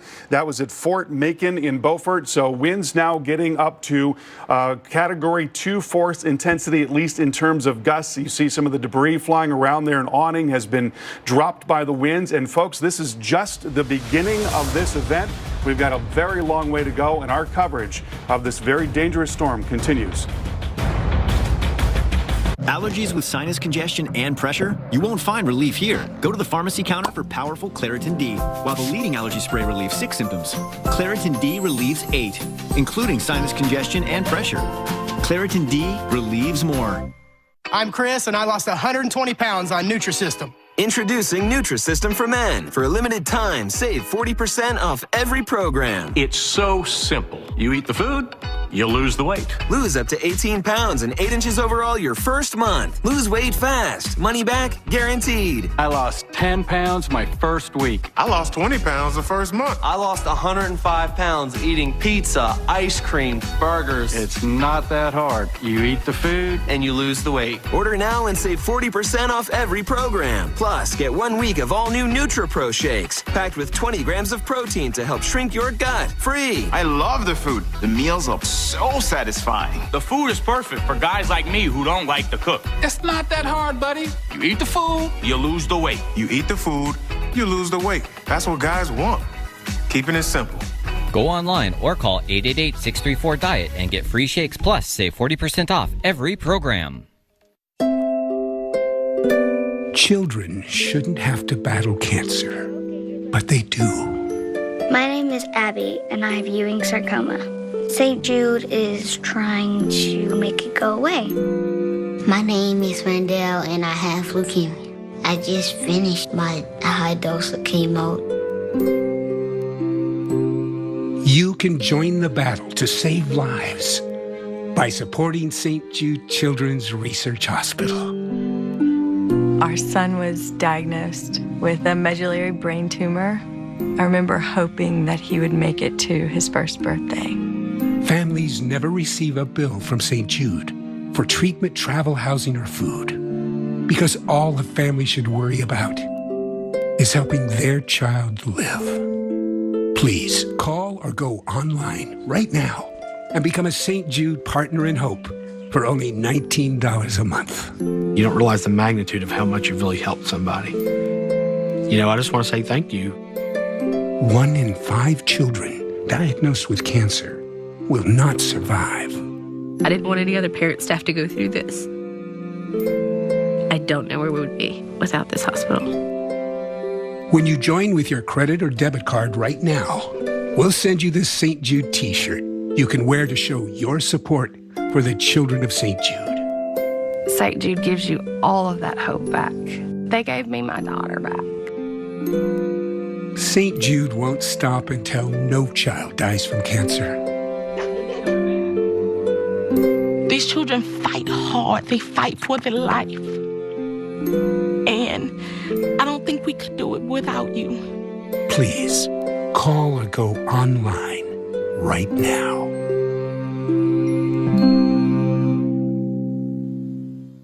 Everyone age 65 and older needs to hear it. The flu and its complications can be deadly, especially for those with a chronic medical condition. Ask your healthcare provider for a senior flu shot. Do it today before the flu becomes an emergency. And welcome back to our coverage of this very dangerous storm that is slowly now moving into the coast. You're looking at a live picture of Oriental North Carolina as storm surge continues to flood many areas along the Pamlico Sound and also down into the rivers there that feed into that Pamlico Sound. We have been talking to Chris Warren moments ago. His shot has gone down. That is something that you expect in hurricanes. Communications are very difficult. We were also talking to a storm chaser who has become stuck in the storm now. This is a live look at Wilmington, and winds now beginning to pick up here in Wilmington, and we think that the core of the storm, the most dangerous core of the storm, is likely going to be coming, if not over, very close to Wilmington overnight tonight and into the early morning hours. The winds have gotten very strong already in areas just off to the east. Another live look at Wilmington, winds of 31 miles per hour right now, gusting to 44, but just offshore there is a buoy that is not terribly far offshore where winds are gusting to 78 miles per hour. And then just north of the core of the storm up into Beaufort, we've had winds gusting to 99 miles per hour. We're getting reports of a lot of tree damage right now. We've seen some damage to structures as well. We watched as an awning from a gas station came down right in front of our very eyes. And folks, this is just the beginning of this event. This is the very beginning of this storm. This is going to go not only all night long, but all day tomorrow as well, as the center of the storm only very slowly makes its way towards Wilmington, probably near Wilmington in the early morning hours, and then continuing to slowly move towards the North Carolina, South Carolina state line going into the day on Sunday, and then slowly farther southwest. And tremendous rain is what we're expecting from this storm. Let's take a look at the radar picture and show you a little bit about what's going on in terms of wind right now. We've got winds gusting to 74 miles per hour just offshore, winds gusting to 61. This buoy actually gusted to 112 not very long ago. And one thing that we're looking at are these banding features as they come through. Those are producing that very heavy rain. There's the core of the storm. Again, in Beaufort, winds gusting to 99 miles per hour. And it's not just the wind that we're concerned about. The very heavy rain causing problems as well. There are flash flood warnings in effect in a number of spots.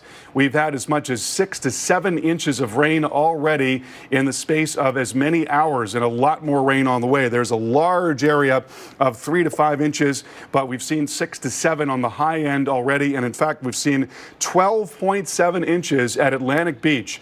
So when you talk about getting totals of 25 to 30, maybe even as much as 40 inches, does not seem at all unreasonable, considering that this rain really began about 6 to 7 hours ago. So catastrophic flooding is what we're anticipating in the eastern part of North Carolina, and that is generally from the 95 corridor and on eastward. There's a look at the forecast total amounts from the European model, and you're talking about just biblical figures here. So inland flooding is going to be a huge worry with this storm as it continues to come through. What we're looking at here is the velocity data. These are very strong winds in blue that are coming toward the radar in Morehead City and moving away from the radar.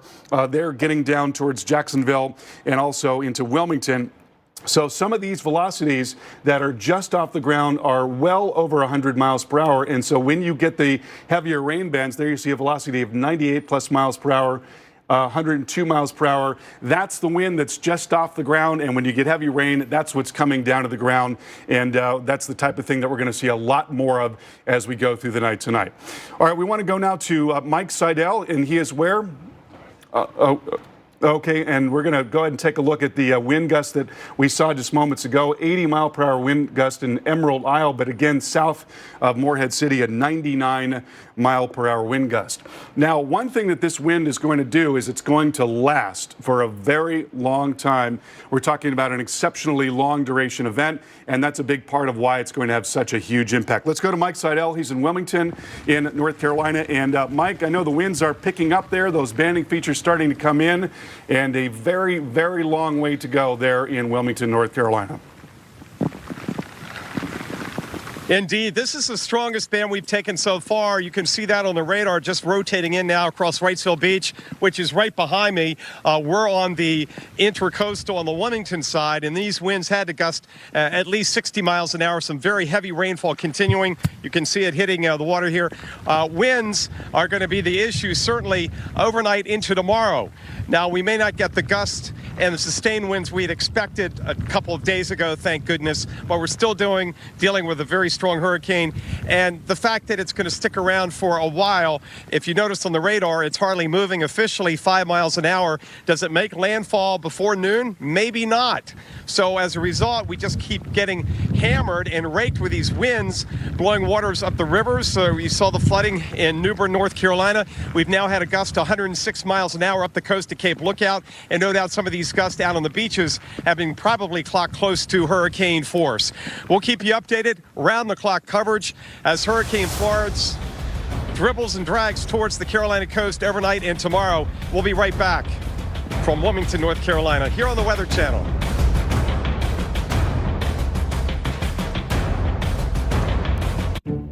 It's easy to think that all money managers are pretty much the same.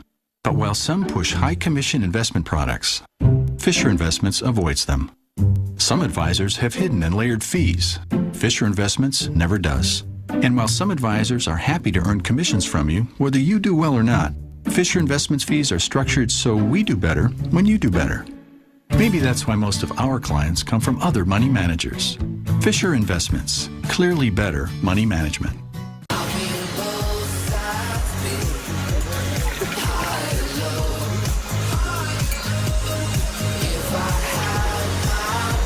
Enhance your moments. San Pellegrino, tastefully Italian. Time. It shouldn't be measured by clocks. It should be measured by how long steak and lobster is back at Outback. Backed by popular demand, steak and lobster starting at $15.99. And time is limited. So hurry in today. Outback Steakhouse. Aussie rules. We drove up a really long driveway to a property that was hidden from the road. It was so hot. It was overwhelming to see how many animals there were, as well as the conditions they were in. Puppies tied up to chains. It was 100 degrees and there was nothing for them to drink. It was terrible. Summer is a time when thousands of animals suffer in sweltering heat. Many of these animals have been left for dead, and we need your help to rescue them. They were skin and bones. They had no food, no water, with no help in sight. Go online or call right now with your $19 monthly gift. Many of these animals are almost out of time. You know that there's so many others out there, and you think, had we gotten here 1 week earlier, could we have saved more animals? We need 2,000 new donors in the next 30 days so that we can reach more animals who need our help this summer. Visit joinaspca.org on any device or call this number now. Sign up for only 63 cents a day, and we'll send you this free membership kit, including a magazine subscription, the photo of a rescued animal, and this limited edition Animal Champion t-shirt. To see it up close and know that that's how people treat animals is heartbreaking. Please help save animals' lives this summer. Go online or call now. Lovely. How does one make such delightful cucumber sandwiches? Frank's Red Hot sauce, Your Majesty. I put that on everything. Frank's Red Hot Original, the perfect blend of flavor and heat.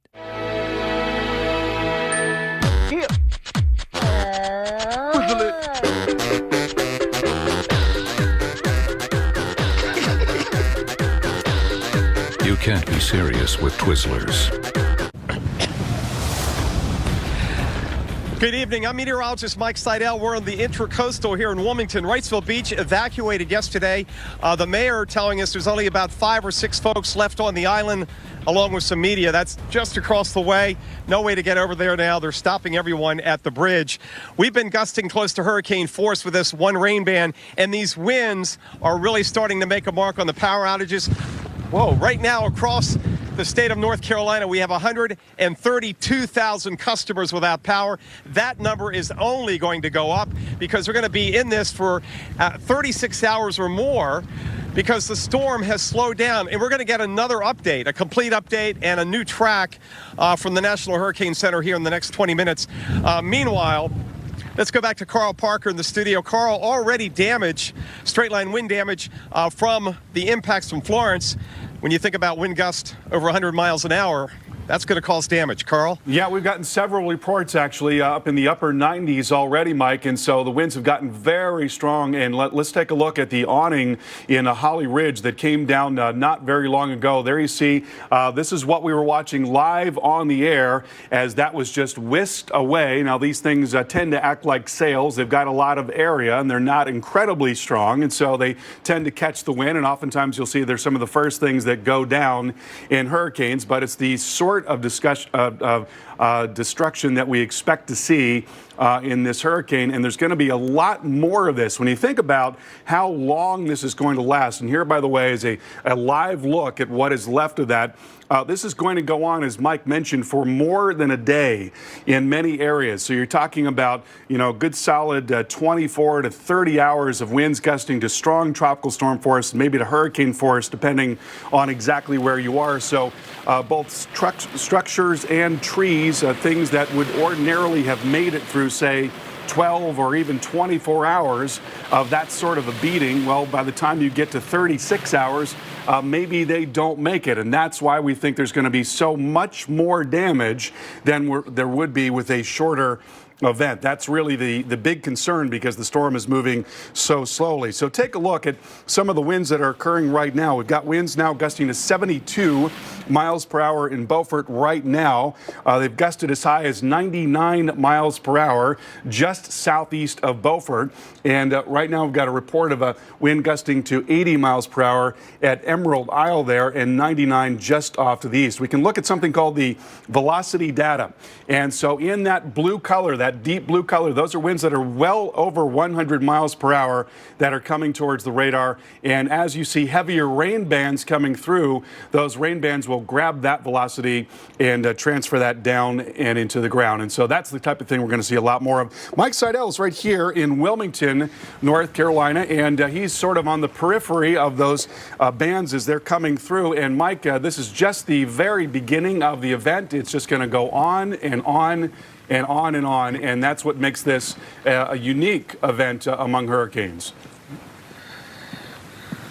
Yeah, some would say uncharted waters down here in North Carolina along the North Carolina coast because they had Hazel, but it moved through at about 30, 35 miles an hour. Also, we had Floyd. I was right across the street when the eye of Floyd came over me at 3:30 in the morning back, I think it was September 17th, 1999. This is a bit stronger storm. It's a larger storm, and it's not coming in from the south and east. It's coming in from the east, and it's slowing down. So that means we're going to have a lot of rainfall. Already, we've had a foot of rain up around Atlantic Beach, over a foot of rain, almost 13 inches of rain, actually.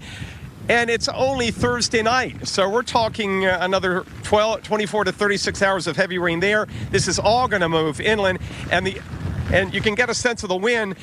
And the other thing we want to talk about, Carl, is the surge. Now, the good news and the best news of the past 3 days is the fact the storm has weakened from 140 down to about 100 miles an hour. That's great, but we still have, that's still very strong winds.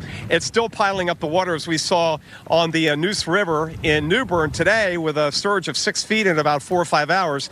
So again, even though the winds have backed off a little bit, it's still going to be piling the water up for hours and hours on these beaches and these inland tributaries. Yeah, exactly right, Mike. And we've got a live picture right now of Oriental, North Carolina, of the surge that's been coming in there from the Pamlico Sound. We've had winds coming out of the east-northeast for a lot of the day today, and so driving water right down the length of the Sound into the southwest side of the Sound and then up the rivers as well into the Neuse River.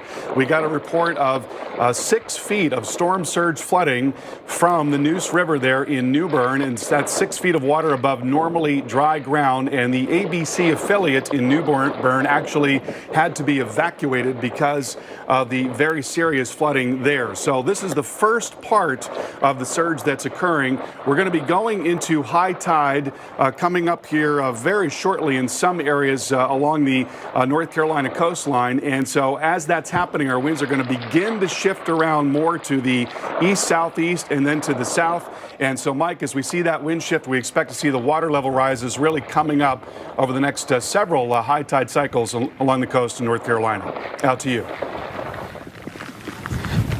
Yeah, successive high tide cycles, something we worry about with nor'easters, typically not with hurricanes. And speaking of that, the National Hurricane Center, sit tight. The 11 p.m. Eastern advisory, full advisory, and the updated hurricane track having implications on your weekend in South Carolina. With worsening weather patterns, an aging vulnerable power grid, and the growing risk of cyber terrorism, power outages are a part of life now. That can be stressful because we depend on power more than ever. When the power goes out, we lose everything. We can't even charge our smartphones.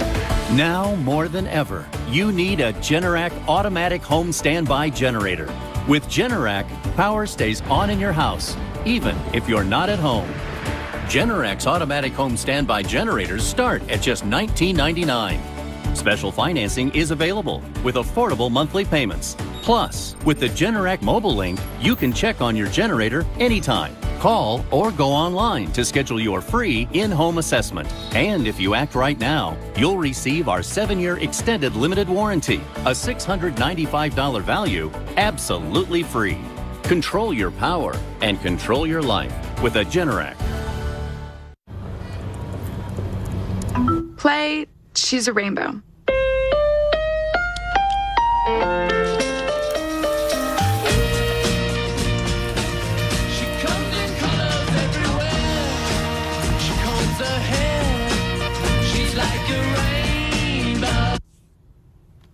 The all-new Acura RDX with ELS Studio 3D sound. It's everything we ever imagined, and then some. You wouldn't accept an incomplete job from anyone else. Why accept it from your allergy pills? Flonase Sensimist relieves all your worst symptoms, including nasal congestion, which most pills don't. And all from a gentle mist you can barely feel. Flonase Sensimist. First dates, they can be a bit uncomfortable. Yeah, I know. Kinda like my constipation. Let's not talk about constipation. Did I make it more uncomfortable? Say no more to occasional constipation with clinically proven effective Senecot. Satisfaction guaranteed or your money back. There's enough Coffee Mate pumpkin spice flavor for one more cup. Rock, paper, scissors.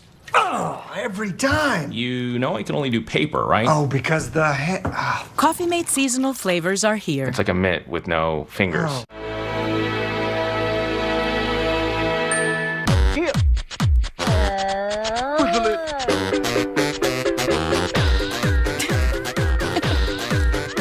You can't be serious with Twizzlers. Clean up your lawn and garden the smart way with a DR Chipper Shredder.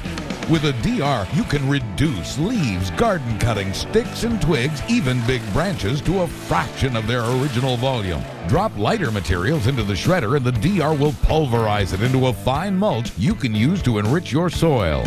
The chipper cuts branches up to 5 inches thick into attractive wood chips that are great for landscaping. A DR Chipper Shredder is a complete yard and garden tool that turns your trash into treasure and leaves your property looking great. Call now to lock in special pricing on a DR Chipper Shredder, starting at a new low price. For a free buyer's guide and DVD about the full line of DR Chippers, call 1-800-418-8917. Your satisfaction is guaranteed with our 1-year trial, so call now, 1-800-418-8917. Free shipping is now in effect, online at drchipper.com. The only the Emmy-nominated Weather Network on cable. When this much rain falls, it is a life-threatening situation. Is the most essential coverage on TV.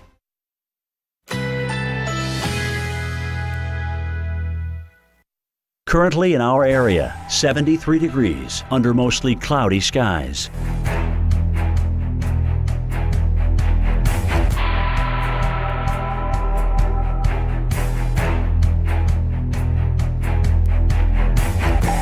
Tonight, partly cloudy, low 68. Winds south-southeast at 5 to 10 miles per hour. Friday, mostly sunny skies. High 90. Winds south at 10 to 15 miles per hour. Friday night, a mostly clear sky. Low 68. Winds southeast at 5 to 10 miles per hour. Here's our 7-day outlook.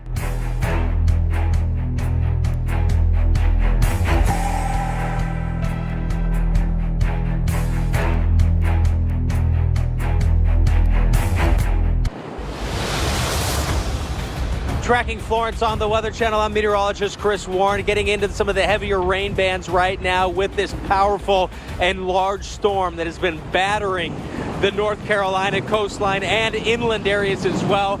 We're seeing some of the damage already from these very powerful and strong winds. And this storm, as it's moving inland, we're seeing some of the wind gusts closer to the water up over 100 miles an hour. So this storm is bringing with it some very heavy or strong winds and some heavy rain associated with that as well. Where we are here in Morehead City, North Carolina.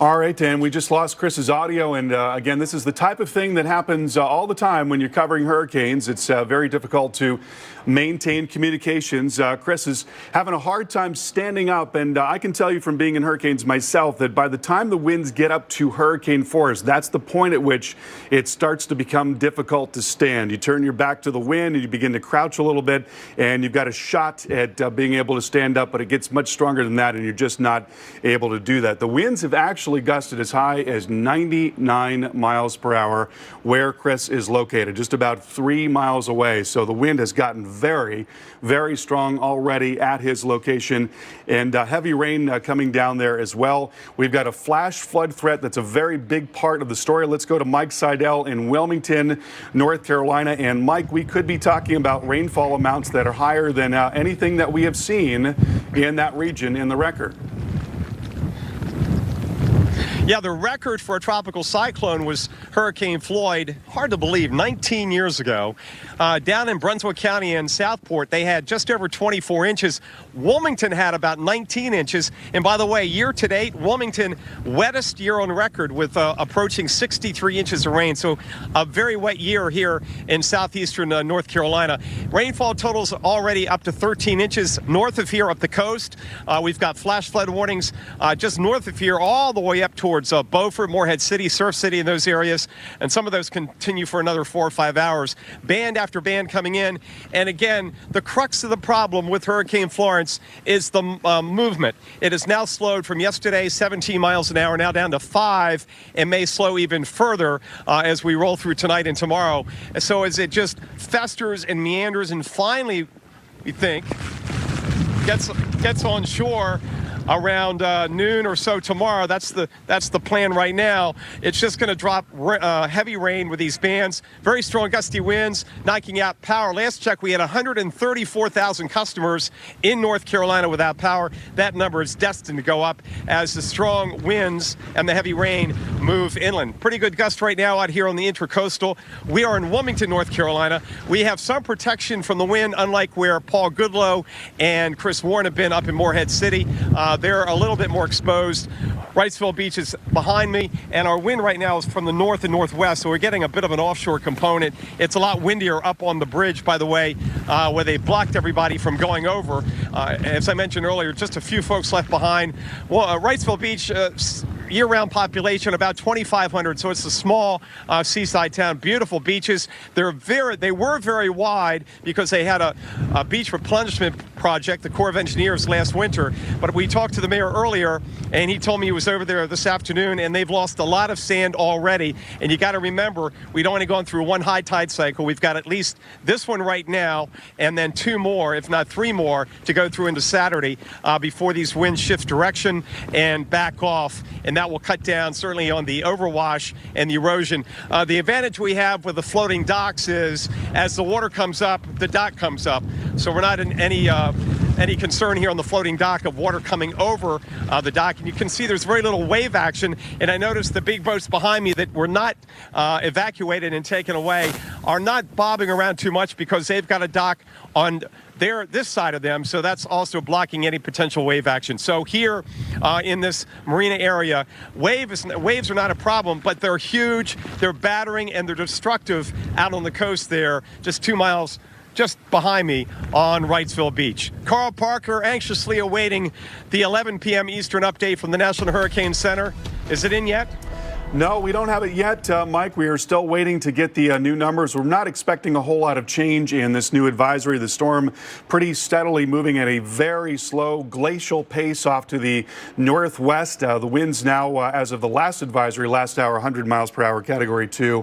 We probably won't see a whole lot of change in this advisory coming up. I want to show you what's going on with the winds right now. We are not sure that this gauge is still actively reporting in Cherry Point, but at last report anyway, winds gusting to 87 miles per hour at Cherry Point, and you see gusting to 47 miles per hour in Jacksonville. There's a look at the radar picture right now. We're seeing these banding features that are coming through Jacksonville and just west of Morehead City, so some very gusty wind along with those. And then you've got the most dangerous core of the storm, at least in terms of wind, and that now about 45 miles away, so probably about 9 hours away from the coastline. Psoriatic arthritis tries to get in my way. Watch me. I've tried lots of things for my joint pain. Now, watch me. Think I'd give up showing these guys how it's done? Please. Real people with active psoriatic arthritis are changing the way they fight it. They're moving forward with Cosentyx. It's a different kind of targeted biologic. It's proven to help people find less joint pain and clearer skin. Don't use if you are allergic to Cosentyx. Before starting Cosentyx, you should be checked for tuberculosis. An increased risk of infections and lowered ability to fight them may occur. Tell your doctor if you have an infection or symptoms of an infection, or if you have received a vaccine or plan to. If you have inflammatory bowel disease, tell your doctor if symptoms develop or worsen. Serious allergic reactions may occur. With less joint pain, watch me. For less joint pain and clearer skin, ask your rheumatologist about Cosentyx. Everybody has a visor in their car, but a visor in the wrong place can actually make it harder to see. Nick Bolton here with the latest from Bell & Howell. We call it TAC Visor. Inspired by the face shields used by our American fighter pilots, TAC Visor can do things no ordinary visor can do. Like block blinding glare without blocking your view, so invisible dangers suddenly become visible, and enhance colors to give you vision as sharp as an eagle's. The secret is Bell & Howell's light filtering technology. Nothing to see, right? But look again as we hold up our TAC Visor. Our colorful American eagle is revealed. Amazing. Think it's a trick? Bring it in, guys. Well, check out what happens when I show it to these people. Hop in. Look at that windshield. Tell me what you see. A blank screen. Just a blank screen. Nothing. Blank. Go ahead and put down that TAC Visor and take a look again. Whoa! What the? That is amazing. That's crazy. How does it do that?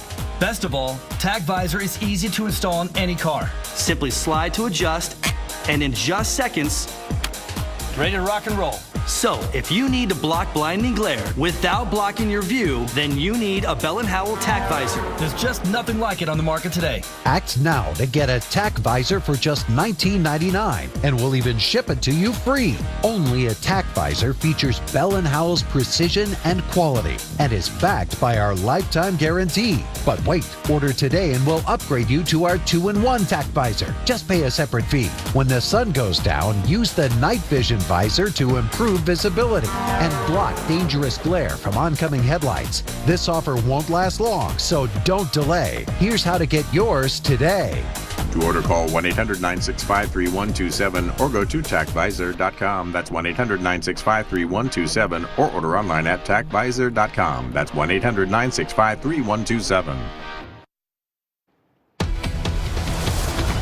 Welcome back to our continuing coverage of Hurricane Florence. We have the brand new advisory from the National Hurricane Center, and the storm is now a Category 1 hurricane, winds of 90 miles per hour.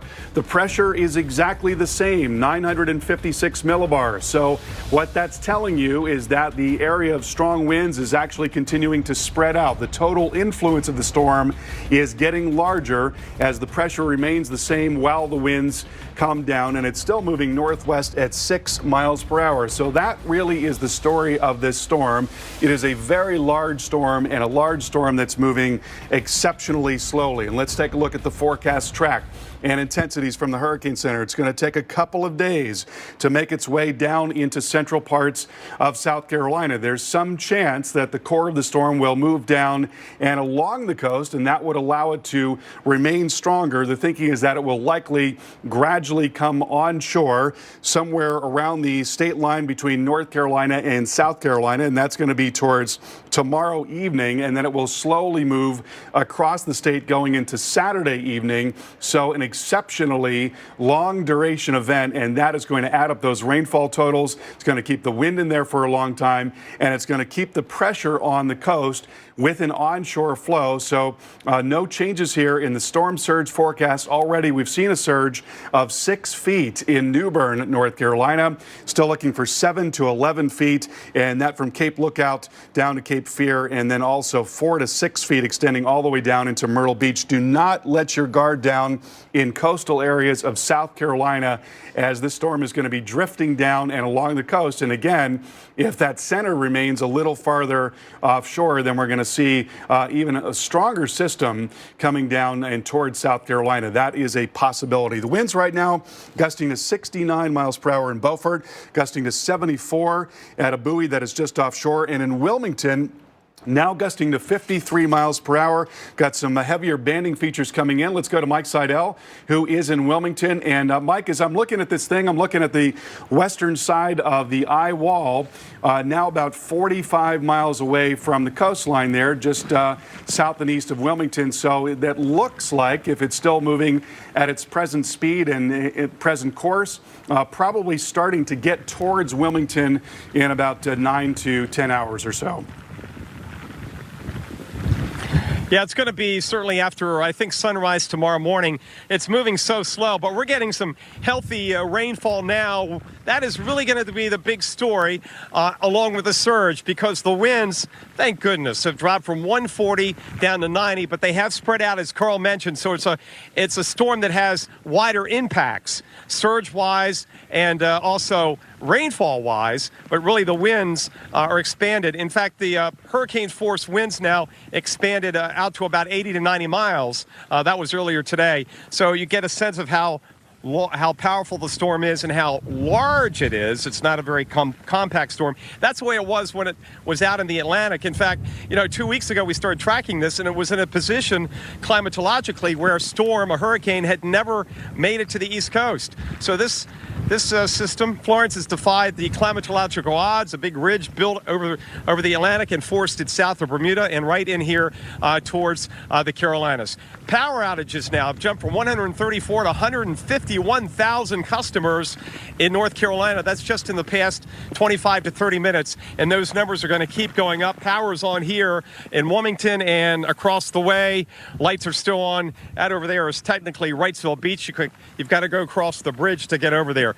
The wave action here is negligible because we're so protected. It's like a cove, and we're not going to get a lot of wave action here. But on the beaches, Carl, no doubt those waves are huge. We've seen the buoys offshore earlier, reporting 25, 30-foot waves not far offshore. And those on top of the surge, the wave run-up we call, just eat away at these beaches. So it'll be very interesting when we get back out there Saturday over the weekend to see what's left of these beaches from the Hatteras area all the way down here to Wilmington and down towards down towards Carolina Beach. Yeah, Mike. Pretty good gusts there. I'd say over 40 miles an hour and some very, very strong horizontal rain. Yeah, Mike, we just got a report of wind gusting actually to 63 miles per hour in Wilmington, so it certainly is stepping up there. And as you mentioned, the surge certainly going to keep the pressure on those beaches for the next couple of days, and that's going to be very tough, especially in those areas where they've had beach replenishment projects here in the last couple of years. I want to show you some of the damage that we are seeing now. We've got more and more reports of exceptionally strong winds gusting over 90 miles per hour.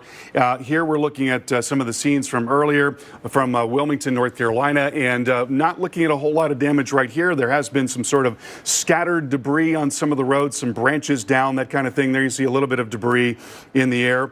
This is Holly Ridge earlier, and we're looking at one of those awnings over a gas station. Now, these things have a lot of surface area, and they're not incredibly strong, so oftentimes they're among the first things that tend to go among structures. This is what you would expect. But think about this. This is just at the point where the wind has just started to get stronger. And we're expecting that this strong wind is going to go on for hours and hours and hours and hours. It's going to continue all night long in these areas, through a lot of the day tomorrow, gradually in this area here, winding down into the latter part of the day tomorrow. So that is going to put so much pressure on so many of these structures. So where things might have made it through a shorter period of time, when you're talking about getting a full day of wind like this, you're going to see a lot more damage as a result. And on top of that, you're filling up the ground with water. You got saturated ground. We've actually had 12 inches of rain, if you can believe that, just south of Beaufort in North Carolina. So we could very well be looking at 20 to 30 inches. So you're filling up the ground with water. Once that happens, the root systems of the trees can't hold on as easily. So trees come down more easily. We expect that there's going to be quite a bit of tree damage. Power outages are likely to be widespread across the region.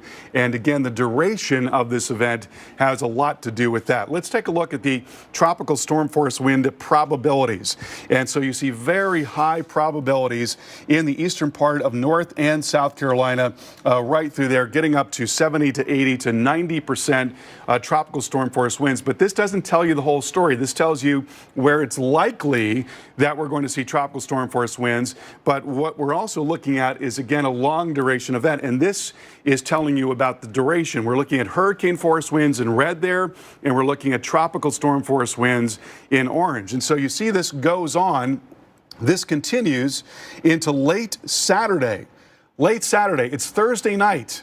We're talking about going through all day tomorrow and then going through much of the day on Saturday in Morehead City, in Wrightsville, North Carolina, and Myrtle Beach. Think about that. That's a couple of days of wind like that. That is just unbelievable. And that's why we think we're going to have so much issue with power outages. They will likely be widespread in these coastal areas from Wilmington down into Myrtle Beach, across the 95 corridor, getting out to Columbia as well. This wind is going to be a huge issue just because it's going to last so long. And as it drives into the coast, Mike, and works down the coast, it's going to keep that surge very high over several high tide cycles. And that is certainly going to be an ongoing problem right into this weekend. And if you think about last week, we were on Dauphin Island with Tropical Storm Gordon, a 70-mile-an-hour tropical storm, but it was all about the speed. We were hit like this for maybe 4 or 5 hours, and then it moved on in, and that was it.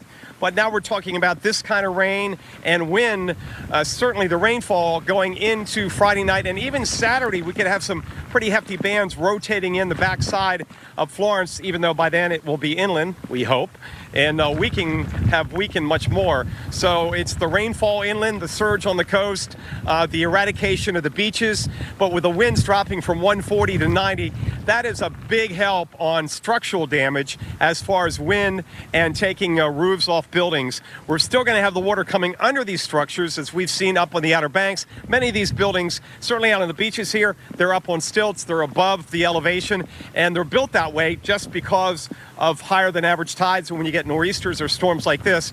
But sometimes you have too much water, and and too much of the force of the water for too long, and it just eats away, and sometimes you can lose the footing under those houses on the beaches. But right now we're hoping for the best from that perspective as far as wind causing destruction on these beachfront properties. But again, inland, we're getting winds, as Carl mentioned, Wilmington Airport, which is inland, 63 miles an hour. That'll knock down trees and knock down power lines. So a lot more people will be without power in the minutes and hours to come. We've got, David? It's hard to hear. David Baxter, Storm Tracker. David Baxter, Storm Tracker. David, what's the latest from your position in Topsail Beach? Whoa! Yeah, wow, what was that? Topsail Beach. Right now. Yeah, about the same thing you're experiencing right now with the really gusty winds. At times we get these really heavy duration gusts that last about a minute that go up to about 70 miles an hour. We did have about a 15 to 20 minute lull where there's a little bit of a dry spot in between the bands. But we're just starting to get back into another band here that's up in there by Surf City, where we're starting to see the real heavy rain start to pick up and these gusts that come in real strong that kind of knock you off your feet. And it really pushed the structures pretty hardly. But in the last 30 minutes or so, our top gust has been about 68 to 71 miles an hour.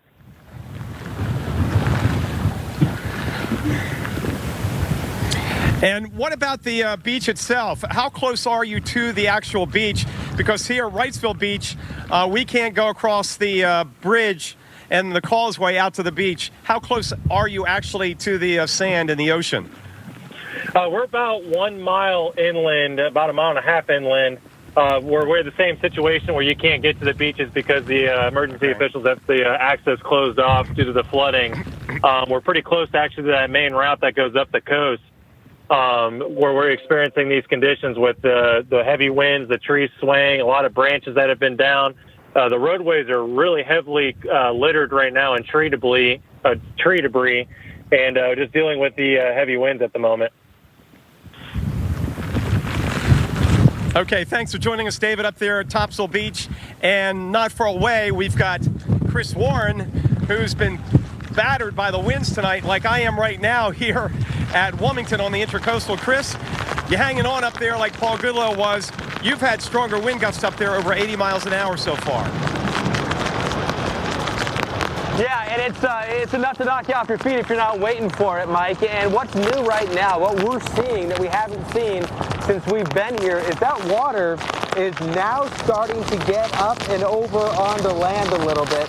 And that's concerning to me because the winds are still offshore. They're still blowing from the land, from the north offshore. If you're not familiar with this area, where we are here in North Carolina, we're not too far away from Atlantic Beach, which is a south-facing beach.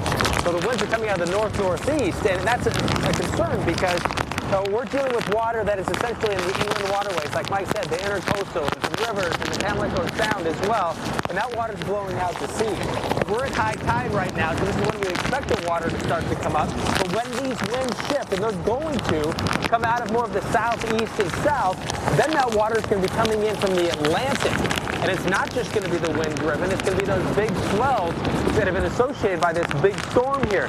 So as I look out now, we are starting to see some of this water splashing up, and it looks like there are swells. I mean, we're probably, I don't know, maybe 5 or 6 miles away from the ocean, and it looks like we are about an hour offshore. I mean, this is some really rough water right here. Again, we're in an inland water area, and if you were deep sea fishing right now, you'd be taking those seasick pills. That's how rough, that's how big the ocean is right now. And something else that I think is pretty remarkable, if you're watching early this morning with Paul Goodlow, he was standing on a dock, and he had to walk down to that dock. That ramp is now like this. And on the other side of that ramp, there's a brown pelican just sitting there and facing right into the wind, just taking it. And we're seeing the water now as well coming up over the walkway that goes to all of the different parts of all the different docks, the fingers of the piers here of the boats that are all completely gone. Something else I noticed a couple seconds ago, another sign. Before I saw the water coming up, I noticed this right here. this, and this. This is seagrass. This isn't on land. This is coming from the ocean. So a couple ways this can happen. Of course, when you're getting the water churned up and turned up, it's going to break loose, or if there's dead grass around, it's going to be floating around. The winds can pull it up, but also they can splash this up. So we're seeing some seagrass now blowing by, and we're not too far away from water. We have water all around in this direction, so we're not really worried about any debris coming at us, and there's just a handful of palm trees right now.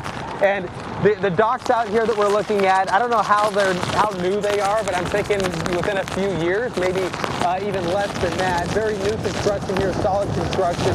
They've handled the storm pretty good. What worries me are the older structures, the older docks, the older marinas. And fortunately, if I'm driving around Morehead City, most of the marinas are completely empty. People were taking this, they knew this was a serious deal, and this is what they knew was coming, and it's here. And what I think is also going to be something to watch for is that this marina is taking it just fine with the winds in this direction, but what happens when it changes, and now we're getting water coming at a different direction? And that's something that's going to be an evolving part of the wind story, one of the many stories. Earlier, there were tornado warnings not too far away. Later, there's going to be more flooding concerns. There's been some flash flood warnings around where we are here. And so this multifaceted, multi-threat storm is still in the early stages. And you're watching the Weather Channel with live team coverage throughout the duration of the storm, all night and all day.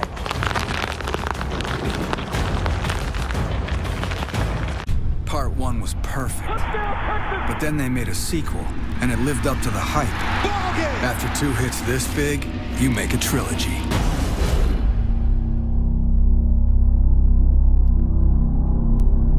An umbrella can keep you dry when it starts to pour, but it's a struggle to get it closed and into the door. Then it drips and makes messes all over the floor. Well, not anymore. Introducing Betterbrella, the ingenious new umbrella with reverse open-close technology. There's no easier way to get in from the rain. You'll always stay dry with no puddles inside. The secret?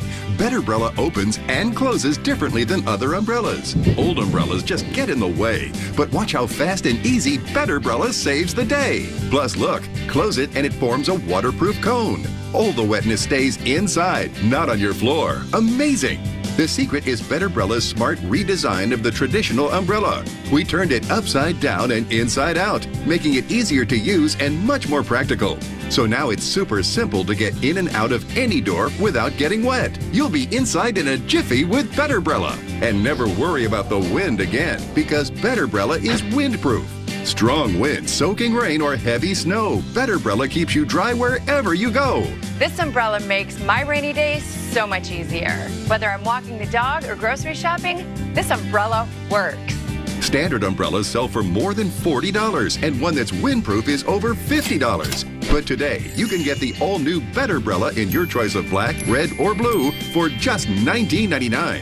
Plus, call now and we'll instantly upgrade you to our special ergonomic handle. The soft comfort grip molds perfectly to any hand and makes it easier to hold. Yours free. And we guarantee Betterbrella will be the last umbrella you'll ever own or your money back. But wait, call right now and we'll double the offer. That's right, get a second Betterbrella. Just pay separate fee. That's 2 Betterbrellas for just $19.99. Call now. To order, call 1-800-636-5015 or go to betterbrella.com. That's 1-800-636-5015 or order online at betterbrella.com.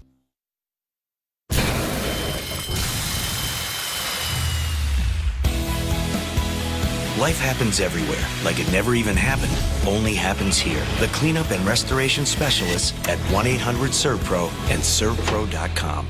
Season after season, year after year, customers have found that when it comes to replacing their windows, there's only one company to call, Renewal by Andersen. Call 1-800-352-3613 now. So what makes Renewal by Andersen so good? Fibrex material, an innovative composite material exclusive to Andersen that provides strength and durability, far surpassing vinyl. In fact, it won't warp or bow over time like vinyl does. Get the window replacement solution proven to stand the test of time, plus the peace of mind that comes from a superior service experience. That's Renewal by Andersen. Call 1-800-352-3613 today and get 20% off your entire order with this exclusive TV offer. Again, that's 800-352-3613 for 20% off. Plus, get no money down, no interest, and no payments for 12 months. Renewal by Andersen, the better way to a better window. Call 1-800-352-3613 now. 911 emergency. A lot of things can change in an investigation, but the weather never lies. Storm of Suspicion premieres October 7th.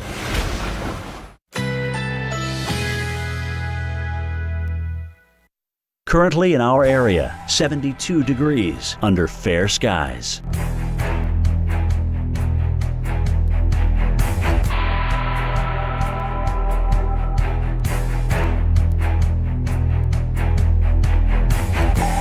Tonight, partly cloudy, low 68. Winds south-southeast at 5 to 10 miles per hour. Friday, mostly sunny skies. High 90. Winds south at 10 to 15 miles per hour. Friday night, a mostly clear sky. Low 68. Winds southeast at 5 to 10 miles per hour. Here's our 7-day outlook.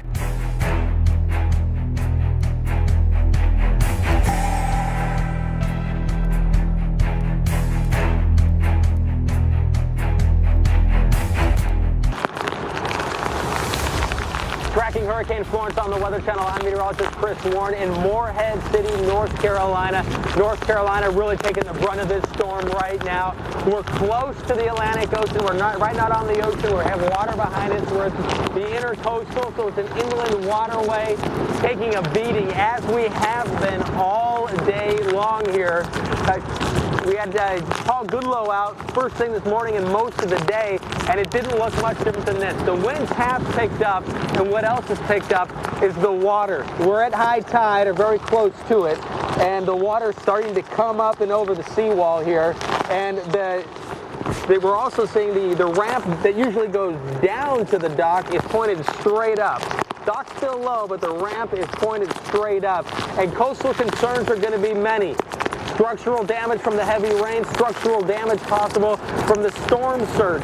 Also, the potential here for a lot of beach erosion, which if you've ever been out to the Outer Banks or seen that, a lot of the homes are built on stilts, and they look like almost they were built in the ocean.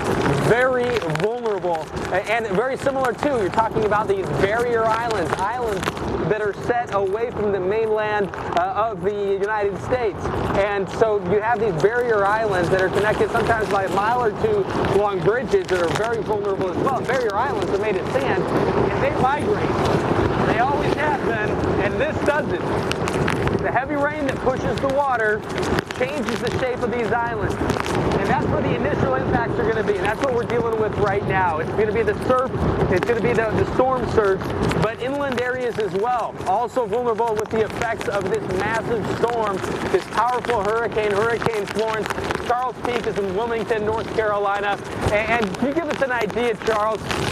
What are things like where you are? We understand power has been going on and off. Do you currently have it, or is it out? We don't have it here anymore, as do tens of thousands of people in North Carolina right now. Charles, what's the latest there? I'm in downtown Wilmington right now, and here the last little bit we've had some pretty strong gusts. I would estimate closer to the 60-mile-an-hour range, but I am downtown, and you can get that funneling effect on the winds. Just did have power go out briefly a few minutes ago, but it's come back on here. But it is starting to pick up as these bands are getting closer and closer. What's the scene like when you look around? Is it, is there anybody around? Is it pretty quiet, boarded up? What's it like there? This is really boarded up. About the only people I've seen is a few other storm chasers or emergency management people and a few media, but the general public seems to have taken the warnings well here and just not out on the roads.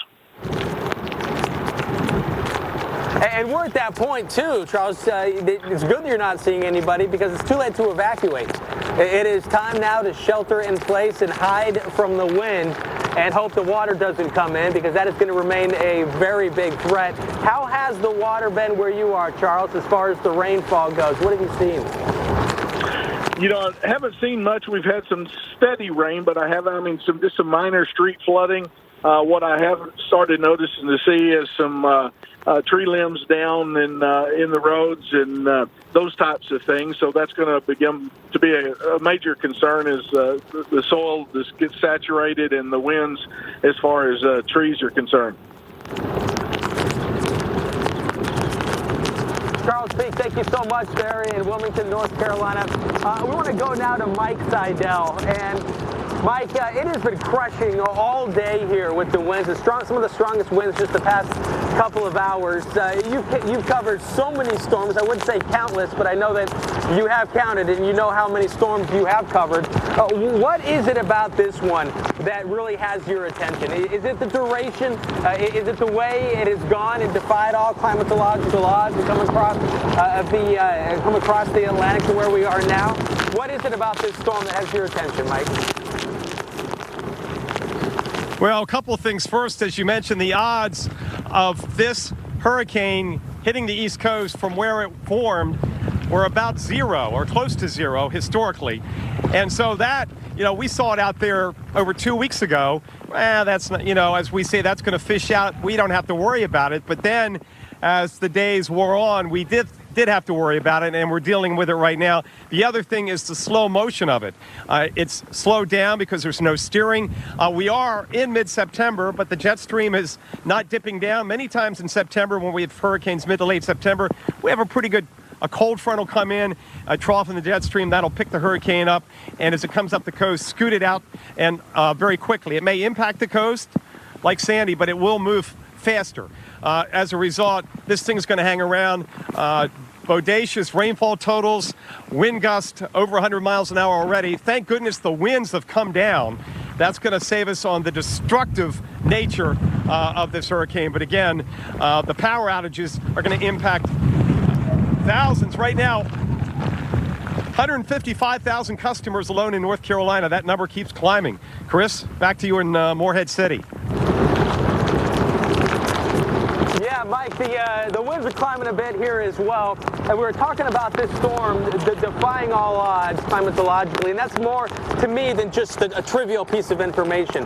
The fact that this storm is doing something that we haven't seen before, to me, tells me that it's something that there could be impacts, there could be effects that we haven't seen before. To me, that's scary. And this right here is something that we have a lot more to go. And stay with us here on the Weather Channel, round-the-clock coverage. Colon cancer screening for people 50 and older at average risk. I think it's time for a new screen. For a different kind of screen. For colon cancer. Thought about it? His wife asked about screening options, and her doctor ordered me.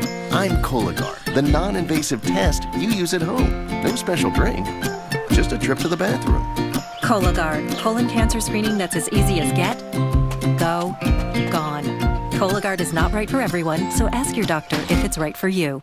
Guys, is this you? Busting out of your pants? Out of shape? No energy or drive? Then you need Nutrisystem for men. I'm Chris, and I lost 120 pounds on Nutrisystem. I'm Essex, and I lost 43 pounds on Nutrisystem. Lose up to 18 pounds and 8 inches overall in your first month. Money back guarantee. Real guys, real results. Put down the wings, pick up the phone, and get with the program today. Order your 28-day plan now and save 40% off every program. That's 40% off breakfast, lunches, dinners, and snacks. For a limited time, save 40%. Plus, get 1 week of all new NutriPro shakes, packed with 20 grams of protein to help shrink your gut, free. The food was delicious. I love the food. Pasta, pizza, so good. Plus, we'll throw in FedEx shipping free. It was perfect for guys like me who don't like to cook. Lose up to 18 pounds and 8 inches overall in your first month. It's simple. You eat the food, you lose the weight. Go online or call 888-648-DIET and get free shakes plus 40% off every program. He was diagnosed with a large tumor.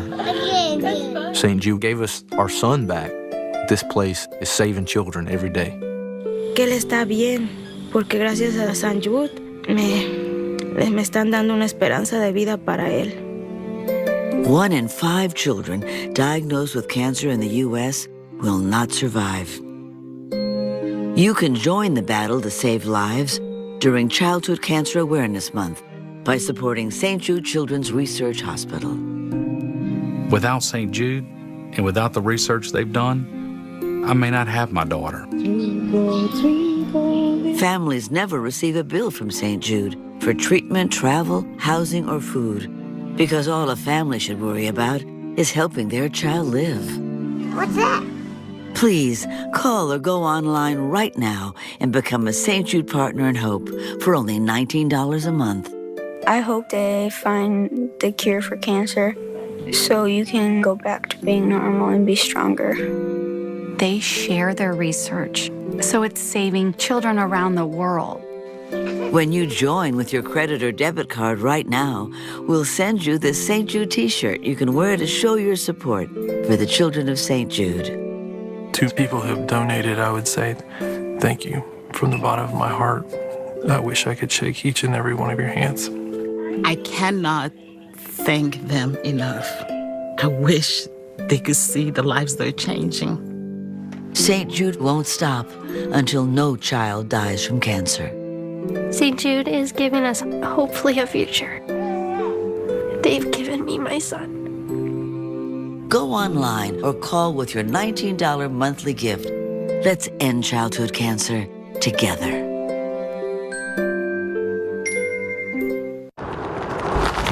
Chris Duration and Ham Radio.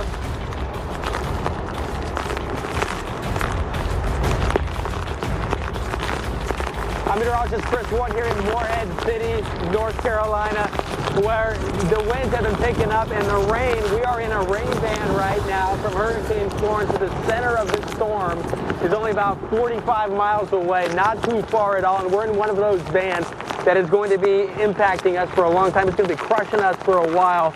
You get these little lulls, these little breaks, and then it picks back up again just like that, and it comes up just like this.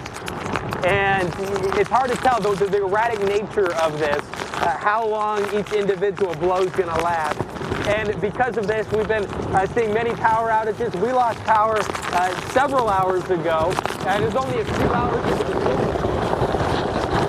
And there it is.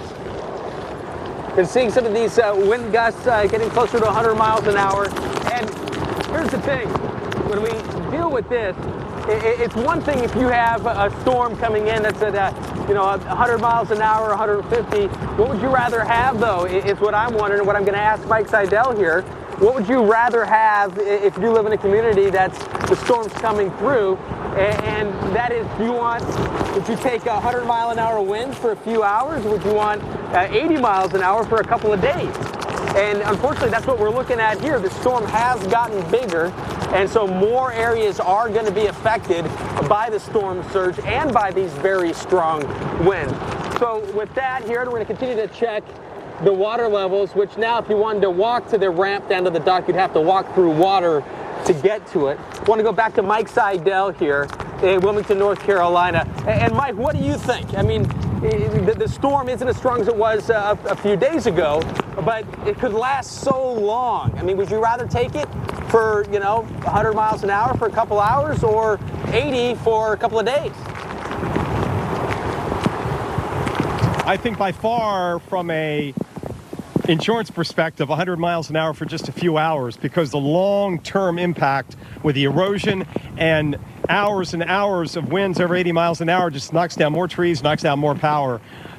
So it's a tough choice, but I go with the 3 hours of 100 miles an hour. By the way, I've just checked my social media. I know a lot of you heard a loud bang about 20 minutes ago as I was tossing to our storm tracker up in the areas north of here, up to Topsail Beach. And that loud bang was a transformer that blew just very close by. It sounded like a gunshot, and it scared a lot of us, but that was a transformer that blew right here on the Intercoastal. So that's what the noise was. Otherwise, what you're hearing is the whistling of the wind as it rolls down the waterway here. We're about 2 miles as the crow flies. Wrightsville Beach on the other side. You can see those beautiful boats over there. They're bobbing up and down a little bit. They are protected, again, by a floating dock like I'm on. Also, remember that the barrier island is blocking those huge waves. Now, out there on the coast, we talked to the mayor earlier today, and he was out there. He said they've already lost a lot of sand, and that beach was just replenished by the Army Corps last winter. A nice wide beach if you were watching us on Monday, Tuesday, and Wednesday with our coverage of Florence. And he said a lot of that is already gone. It'll be very interesting, and he even brought this up, what the beach is going to look like as we get through Friday night into Saturday as the storm pulls away and the wind field starts to break down. But it's a huge wind field, and now we're getting a lot of wind gusts north of here, between here and Cape Lookout. That's Morehead City, Surf City, in those areas, the Emerald Isle, north of here, the Crystal Coast, over 80 miles an hour. And the big impact away from the coast is going to be those power outage numbers that will continue to rise. And the bottom line, the storm is only moving northwest at 6 miles an hour. So, Chris, the impacts will linger and loiter through tomorrow into at least early Saturday morning here. And we wait and see if the storm goes down the coast and has more of an impact on Myrtle Beach, or drifts southwest and stays north of Myrtle Beach. That has been the debate between the two models, the American GFS and the European model. Right now, the National Hurricane Center is trying to keep it north of Myrtle Beach as it goes inland and stays inland, so we don't have a second landfall. And Mike, you're talking about that beach erosion, which is what we're dealing with right now ahead of landfall, whether it's 1 or 2. And I was talking to the mayor of Morehead City yesterday, and an illustration of the fact that these barrier islands are transient. They're made mostly of sand. So if nobody lived on there, these islands would move. In fact, there's one, a park just a few hundred yards off shore from where Morehead City is. And he said, when I was a kid, he's been in the city more than 60 years. He says, when I was a kid, the island has a lot of trees on it and stuff. It's not a sandbar. It has trees and bushes. He's like, when I was a kid, I used to swim out to it, and it was over there. I mean, and that was, it shows you that if you don't build on something, those